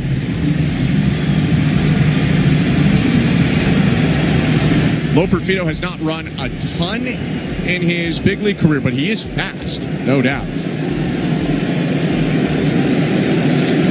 The 1-1, he takes off for second, and the pitch is chopped at a bouncer beyond the mound. Charging Suarez, throws on the run to first. Nice play to get Nathan Lucas. Up to second goes Loperfido. Looked like a hit and run there, and Lucas almost pulled off a swinging bunt for an infield hit. Instead, he's retired. He goes to 1 for 3, and Loperfido's in scoring position for Vladimir Guerrero Jr. He's not going to hit. Yeah, I wouldn't be surprised if they intentionally walk him here. Although Alejandro Kirk, It's true, is swinging a hot bat right now. Kirk doubled off Wu, but yeah, they're not going to pitch to him. Intentional walk to Vladdy. Second time they walk him intentionally in the game. And I think this is the move where you'll sleep a lot easier if you're Dan Wilson. Regardless of what Kirk does, I don't think you want to let Vlad do some damage. You don't let Aaron Judge beat you. You don't let Cal Raleigh beat you. And you certainly don't let Vladimir Guerrero Jr. beat you. Like you said, probably sleep better at night, even if Alejandro Kirk comes through with a base hit here. But Kirk did smash a double into the gap in right center in the 6th inning. It was the first pitch of Wu's appearance, and Kirk came around to score in the 6th to give the Blue Jays their 2-1 lead. The pitch, and Kirk hits it foul. Hanging breaking ball that Wu got away with. 0-1. Loperfido on second, Guerrero on first. 2-1 Blue Jay advantage. 2 outs in the top of the 7th inning. Blue Jays have left 6 on base and gone 2 for 10 with runners in scoring position. It does feel like they should have more.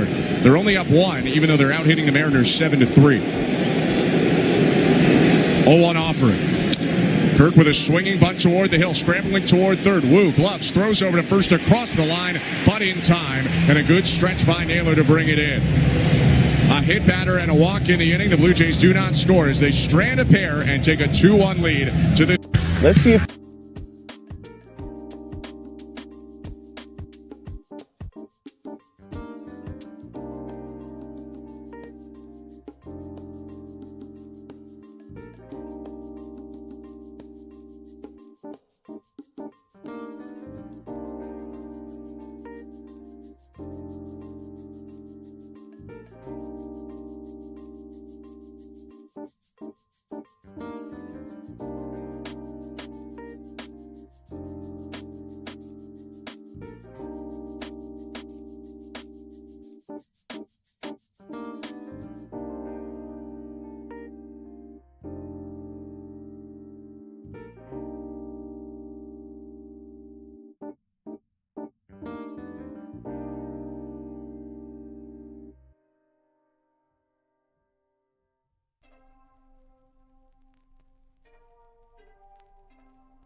playoffs, but Dan Wilson stuck with him. First pitch is just a hair low with a changeup, ball one.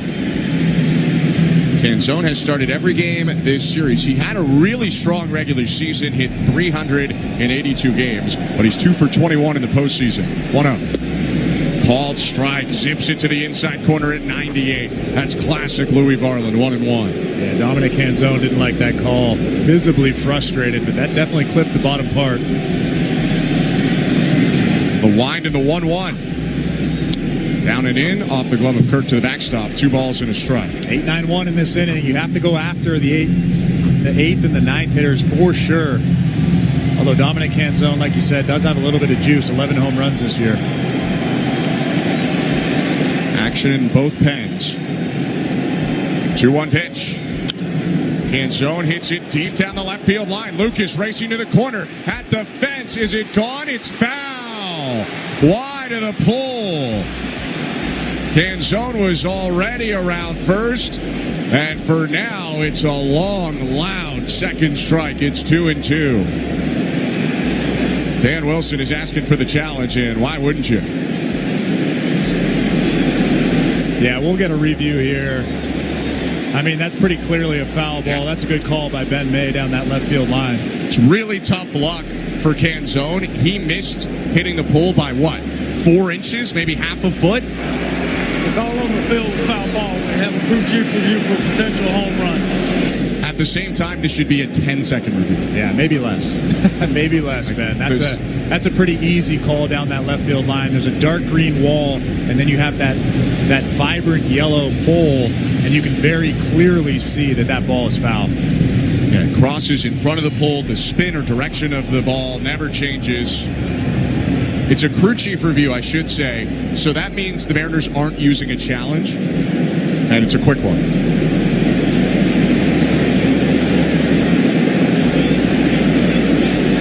The mic didn't work, but reading lips of Marvin Hudson, the ruling on the field was confirmed. It was a foul ball. The Mariners don't lose a challenge. They still have both, and Canzone came within inches, maybe a foot, of tying this game instead. It's still 2 balls and 2 strikes. You could tell that was the right call by the reaction from the crowd. No boos, no nothing. They knew exactly what they were looking at up in that big board in center field. But you mentioned the pop of Canzone. That was the other way. He almost left the yard. See if it changes the way Varland pitches. 2 ball, 2 strike count, no outs, bottom 7, and a 2-1 Blue Jay lead. Varland's pitch. Check swing on a pitch in the dirt. Appeal to third. He got him. Doug Eddings rings up Dominic Canzone.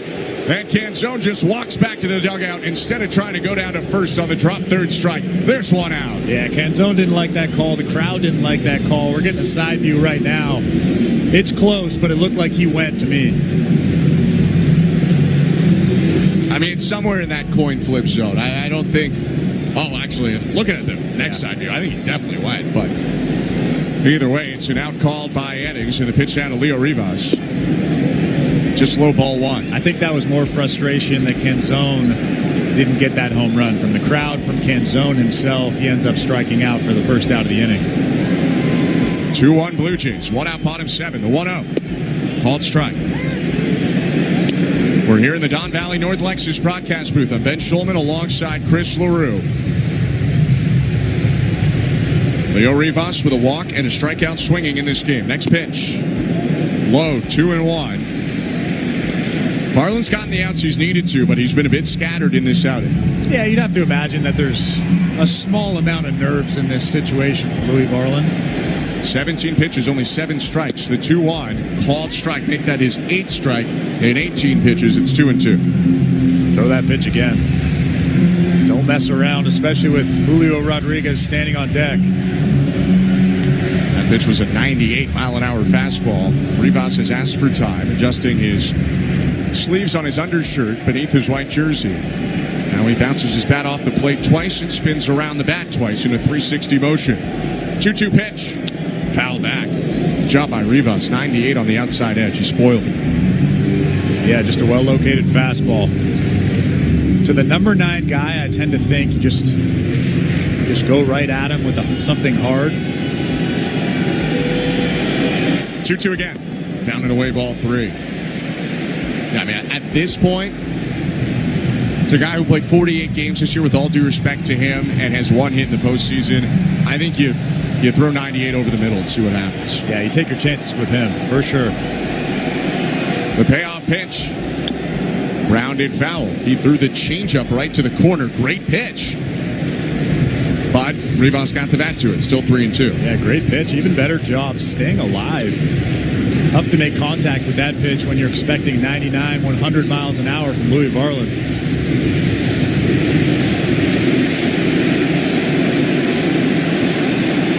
3-2 again. Lifted out to left center. Lazy fly ball in the gap for Varsho, who waves off Lucas. Now Lucas makes the call, and the catch coming in. And there are 2 outs. Actually, I think that was Varsho doing the thing that your Little League coach will tell you definitely not to do, which was pointing at Nathan Lucas to catch it. But they do a lot of hand signals in the outfield because it can get so loud, especially in these playoff environments. That was something Varsho and Kevin Kiermaier adopted a couple years back. Yeah, and that's an easier play for the left fielder. More so on the left field, in the left field part of the outfield than the center field part. First pitch cut on and missed by Julio Rodriguez. Over top of a curveball with 2 outs and the bases empty. Blue Jays up 2-1, bottom of the 7th. They've asked Louis Varland for an inning and a third. He's gotten 3 outs so far, looking for a 4th. His 0-1. Swing and a miss again. Nasty curves back to back, and he's ahead. No balls, 2 strikes. Why not triple up? Just make the location better. Bounce that thing right behind home plate. You gotta get Julio here with Raleigh on deck. Rodriguez asks for time. Now Julio Rodriguez steps back in. Harlan's waiting for him. Glove at his stomach. Brings it to his face. The wind. The 0-2. Did bounce the curve, but he yanked it. It was a ball outside, out of the hand. 1 ball and 2 strikes. Yeah, when you're planning on bouncing that pitch, you throw it right down the middle and you bounce it right behind home plate. That was yanked in the other batter's box. 3 straight curves. What does he have for him here? 2 outs, bases empty in the 1-2. Grounded foul. Stuck with the curve. That was actually in the zone. But it is a pitch with so much break at 89, it's hard to catch up to. This is when Julio Rodriguez is thinking, he's not going to throw me 5 in a row. And then you throw the 5th one in a row and you fool him.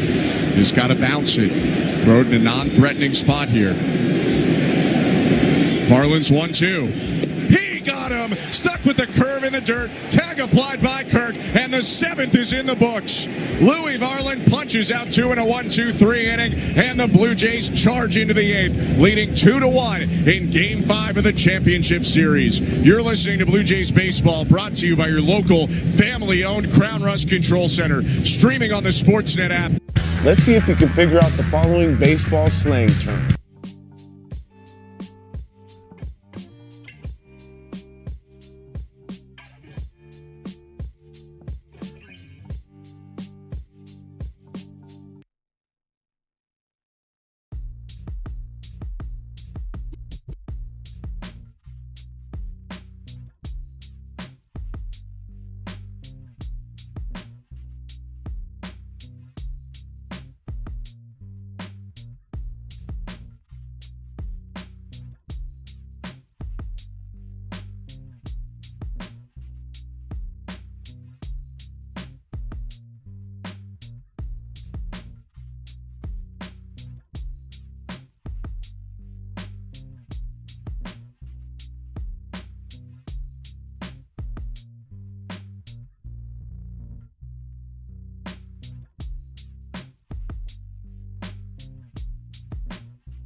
62 innings pitched.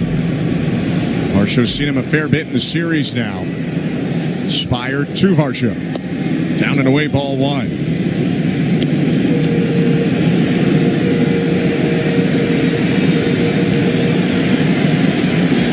Long hair, bearded lefty. Giving up 5 earned runs in 6 1/3. 1-0. Low 2-0. That's a great take right there. Tough four-seam fastball just below the strike zone. Hitters count for Varsho. Drags his bat across the plate.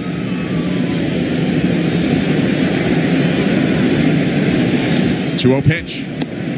Called strike right on the edge with a fastball. Spire saw Varsho yesterday, pardon me, Chris, and he walked to bring in a run with the bases loaded.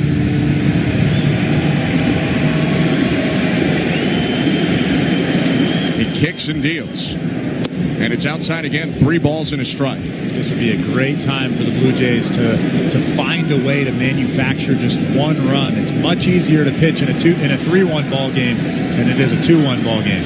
A lot of pressure on the pen right now. 3-1 pitch. Swing and a miss. Four-seamer on the corner. Looked like Varsho thought it might be another breaking ball from Spire. It's 3-2 as Varsho puts a hand up to Marvin Hudson to ask for time. Mid-90s heater, both a four-seamer and sinker, and a slider for Spire, although he's been a little more low 90s so far in this appearance. His 3-2. Popped up back is short, backpedaling onto the grass, J.P. Crawford. He walks under it to his right, makes a two-handed catch, and Gabe Spire has one out here in the top of the 8th. Very important first out for Spire. Check again at the St. Louis Bar and Grill out-of-town scoreboard. Underway is Game 4 of the National League Championship Series. The Brewers at the Dodgers. No score yet. That game's in the top of the first. Dodgers lead the series 3-0. Spire facing Ernie Clements, and lefty's pitch. Clements smokes it out to left field. Arozarena going back on the warning track. Reaches for the fence. Leaps. It is caught. Randy Arozarena with home run robbery. Played it off nonchalant until he flipped it back in. And who knows how large that will loom in this game. I think that gets over the wall, maybe off the top of the fence, if Arozarena doesn't bring it in instead. It's an incredible play for the second out of the inning. Like I said, that extra run is so important, especially with Cal Raleigh coming up next inning. How you attack him. What a play from Arozarena over there in left field. Miles Straw, a pinch hit now for Addison Barger in the pitch. Called strike 0-1. The Blue Jays go to Straw here, a right-handed hitter, rather than Barger. Thought they might go Schneider and then bring in Straw defensively. 0-1. And Straw pokes it out to center field, fairly deep, going back Rodriguez in front of the track. He makes the catch, and Spire authors a 1-2-3, top of the 8th. On to the bottom half we go with the Blue Jays clinging on to a 2-1 lead. Game 5 of the ALCS back in a fly. Great moments in baseball have been broadcast on the radio since 19...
the biggest position he's ever been in his major league career. Interesting thing is this turns around Raleigh to his right side, where he clearly hit better this year. The pitch.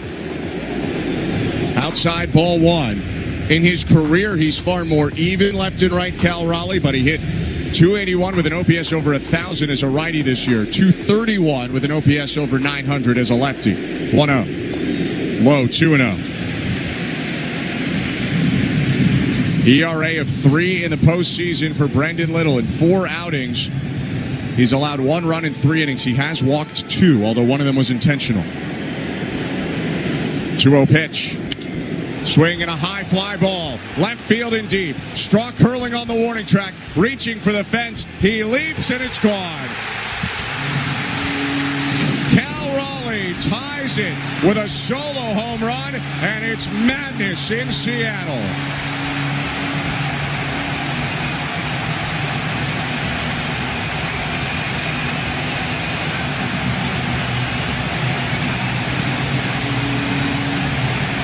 Fell behind 2-0. The sinker was right over the middle, and Raleigh, holding the trident in his left hand, hits his 4th home run of the postseason. We got a new game with no outs in the bottom of the 8th. And here comes Pete Walker to have a quick chat with Brendan Little. This place is absolutely rocking right now, but to a guy like Cal Raleigh, we talked about this before, you fall behind 2-0. Yes, you're up by 1 run. Yes, there's nobody out in the inning, but you cannot let him beat you. Brendan Little just challenged him with a fastball over the middle, and Cal Raleigh made him pay. This ball, it's a new ball game. It's 2-2 now.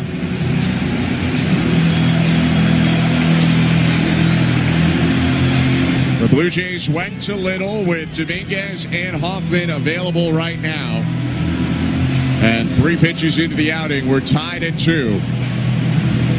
Jorge Polanco to hit now from the right side. Another switch hitter turned around, but to a side where he has better numbers so far this season.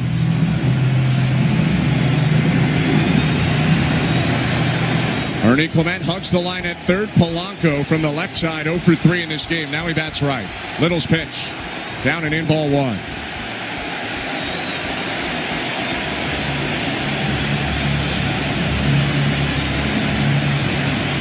Little set, spell time. The 1-0 pitch. Low ball 2. And you think about how big that home run robbery from Randy Arozarena was in the top half of the inning. Looked like Clement had a home run to make it 3-1 before Arozarena leaped at the wall to take what looked like it would have been a home run away. Now we're tied at 2, no outs, bottom 8.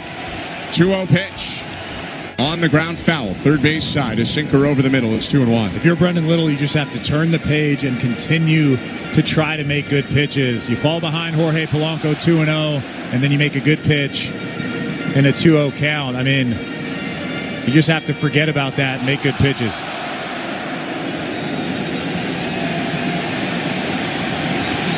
Sir Anthony Dominguez throwing in the pen. Little's 2-1.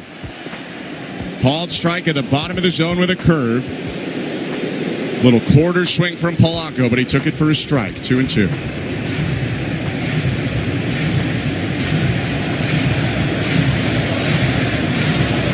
Little went to the rosin bank, trying to get a little grip on his left hand.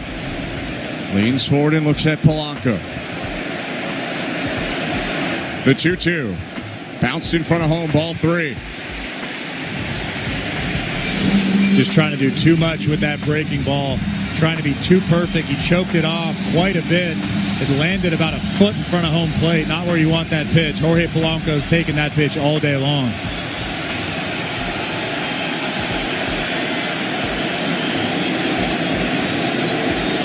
Payoff pitch. Check swing pitch in the dirt. Did he go? He did not on the appeal, and that's a walk to Polanco.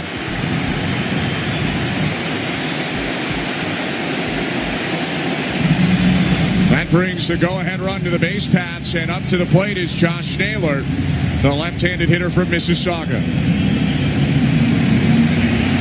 Sir Anthony Dominguez is getting hot down in that bullpen. You'd imagine that this is Brendan Little's last batter.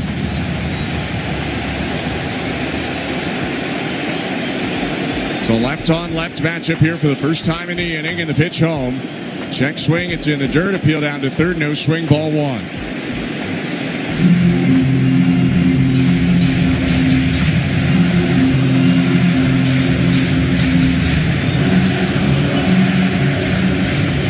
Cal Raleigh has shocked this place to life. 2-2 score, the 1-0 off the end of the bat foul, an elevated cutter hit back into the screen, 1-1. Not a bad pitch there, but you could tell what Josh Naylor's trying to do. That was a huge swing.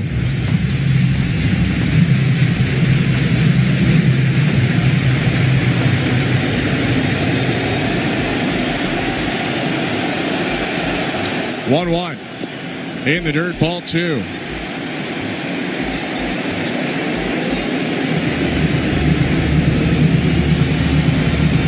Little trying to find the zone so far in this outing.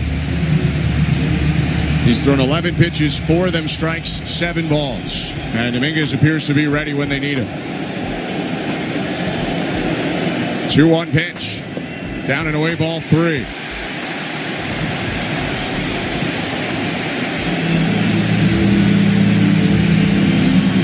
Little peering up into the sky in Seattle. A homer and a walk this inning. Polanco on first, tie score, no outs. And somewhat of a strategic time by Naylor. I wonder if he wants this place to get revved up again before the 3-1.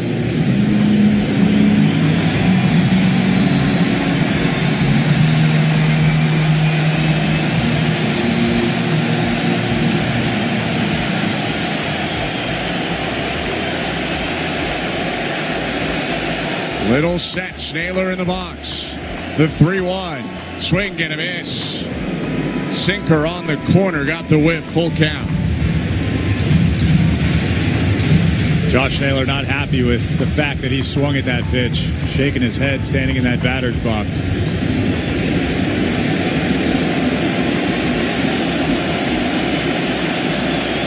Three-two, down and away, ball 4.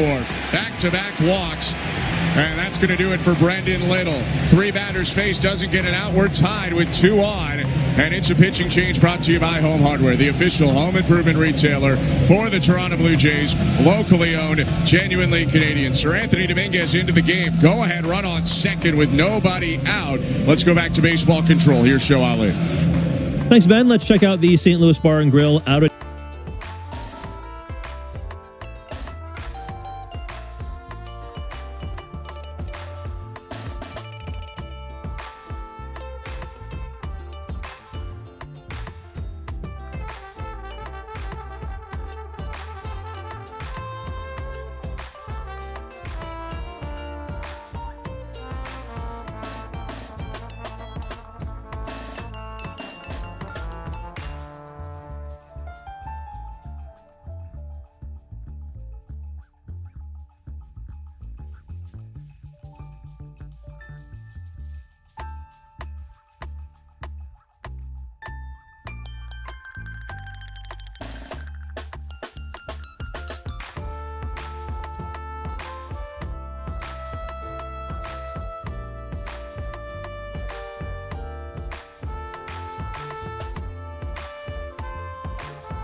Ball one. And Dominguez himself can be erratic with the zone at times, but can't really afford to be here with already 2 on and no outs. 1-0. Arozarena takes outside 2-0. Dominguez wanted that call, but that was a ball off the plate outside. Have to throw a strike here. And Arozarena knows it. Go ahead run is Polanco on second. Naylor on first. 2-0 pitch. Swing and a miss. 98 right down the middle, and he beat him 2-1. Yeah, he challenged him. Arozarena was ready for it. A huge hack.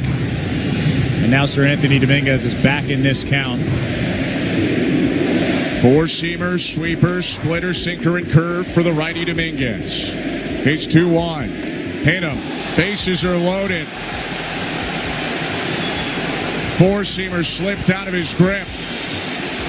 And it's going to be a magic act here to try and keep the Blue Jays in a tie game. Bases loaded, no outs, and Eugenio Suarez to the plate. Yeah, the Blue Jays are going to bring the infield in. Obviously, with nobody out, the infield in. Like you said, it's a magic act trying to keep this a 2-2 ball game. But you're going for the strikeout here, and then potentially double play or a couple of strikeouts. That's really all you can ask for. First pitch to Suarez, who's outside, ball one. And still Sir Anthony Dominguez trying to find the zone.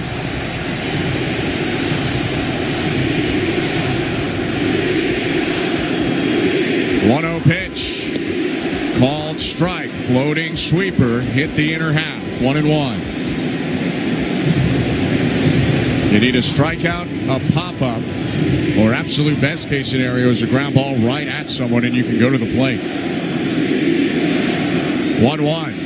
Off the end of the bat, foul. Suarez chased in a big way there, and it's 1-2. And if you're Alejandro Kirk, if you're calling for the sweeper, you better be a wall back there. You better get your chest protector in front of it, because I can guarantee that Jorge Polanco is ready to scamper home if anything trickles away. This does make you think of the fourth inning. The Blue Jays loaded the bases with no outs and did not score. They have to do the same here to Seattle to keep it tied. 1-2 to Suarez. Low, 2 balls, 2 strikes.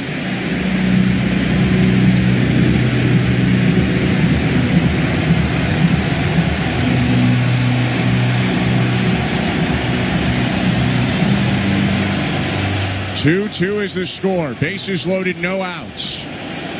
The 2-2 pitch. Lifted high, foul right side, but that's going to run out of play. And it's still 2 balls and 2 strikes. Challenged him there with 97.5. Suarez just fouling it off to the right side.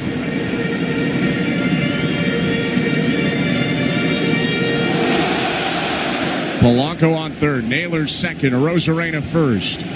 Another 2-2. And it's lifted out to right and deep. Racing back, Lucas. Looking up at the fence. It's gone. A grand slam.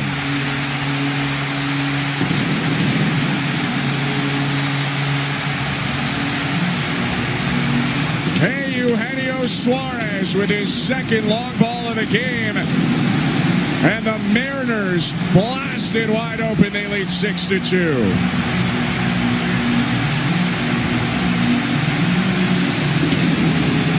Mariners are starting to show their muscles. Cal Raleigh first with the solo shot to lead off this inning. And then Eugenio Suarez, who had 49 home runs this season, goes the other way. Gives the Mariners a 6-2 advantage here in Game 5.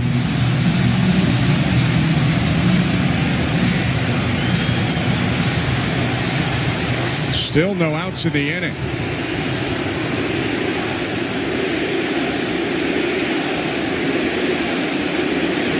Pitch to J.P. Crawford is outside, ball one. The hand-operated scoreboard in left field is wrong here. It shows 7-2, but it is still 6-2.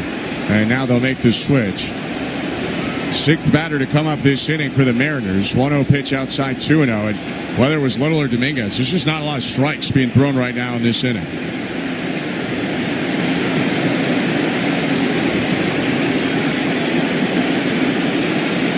Two-0 pitch.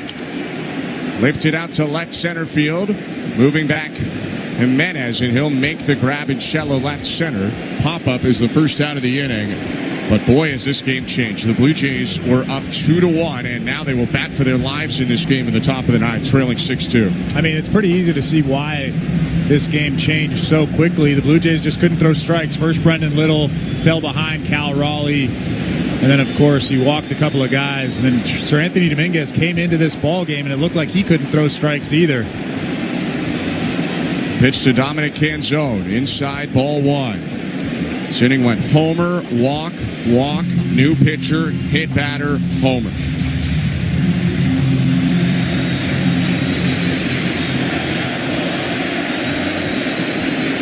One-0. On the ground at first, Guerrero has it. A wave off Dominguez, 2 outs. And it's hard to not feel, this is not to take credit away from Seattle. They've gifted them a bunch of runs. They have 5 hits and 6 runs because Blue Jays pitching has walked 8 batters and hit 1. Yeah, the most important thing when you're a bullpen arm, when you're coming into a tight ball game like this, is you fill up the strike zone. You can't nibble. You can't walk guys.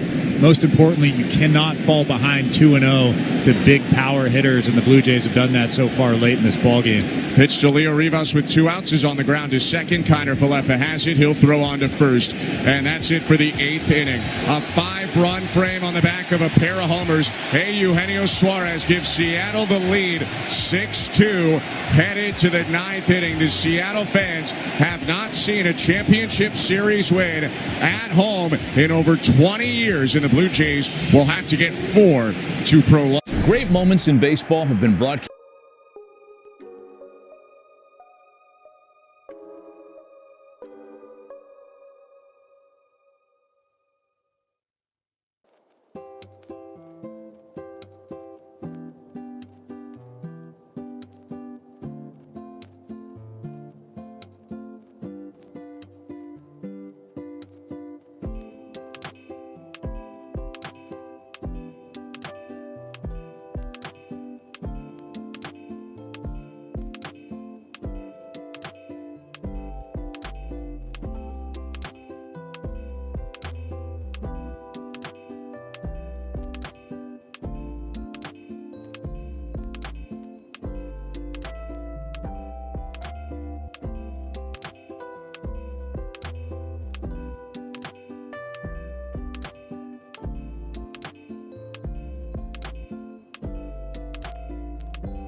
Right-hander offers to Isaiah Kiner Falefa. And it's a called strike, a puzzling one at that. 0-1. That pitch appeared high.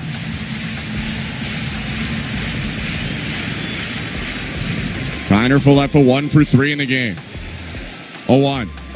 Bounce to the lefty batter's box. A ball and a strike. It has been a little bit of a layoff for Munoz because there have not been very many high leverage situations in this series. He's pitching for the first time in 5 days. Also a defensive change. Victor Robles into right for Dominic Canzone. 1-1. Low, 2-1.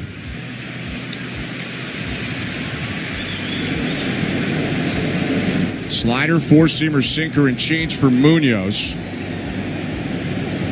Mexican closers, 2-1. And Kiner Falefa lifts it to right, hesitating now, moving to his left. Robles makes the grab, and there's one out.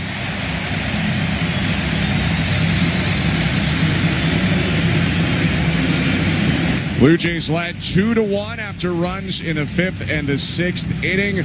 Louis Varland pitched a scoreless inning in the 3rd in relief, but then Brendan Little and Sir Anthony Dominguez combined to give up 5 runs in that 8th inning. Should be noted the Blue Jays should probably have scored a little bit more than 2 so far. They trail 6-2 now, and Andres Jimenez takes strike 1 right down the middle.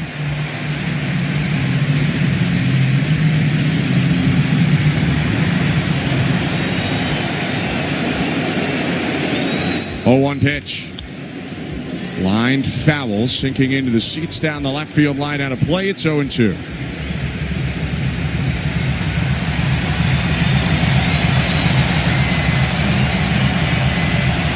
Jimenez asks for time and steps out. Blue Jays need base runners in any way possible. It is also worth knowing Jody Loperfido's on deck because George Springer was hit in the kneecap by a Brian Wu pitch in the 7th and knocked out of the game. 0-2. Fouled off to the left, still 0-2.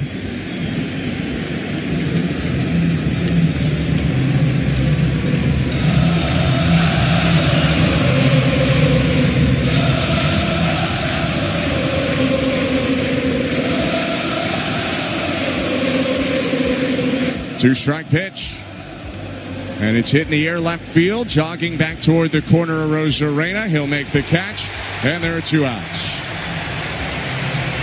Andres Munoz just filling up that strike zone.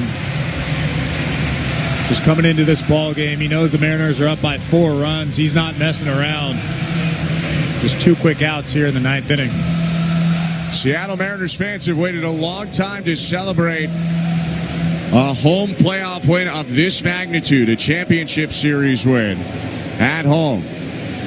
Pitch to Joey Loperfido. Called a strike at the top of the zone.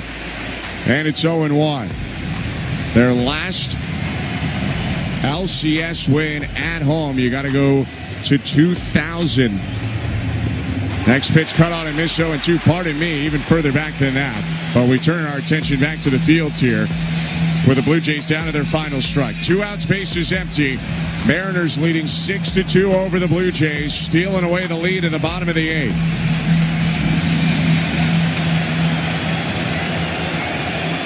Munoz set. 0-2 pitch.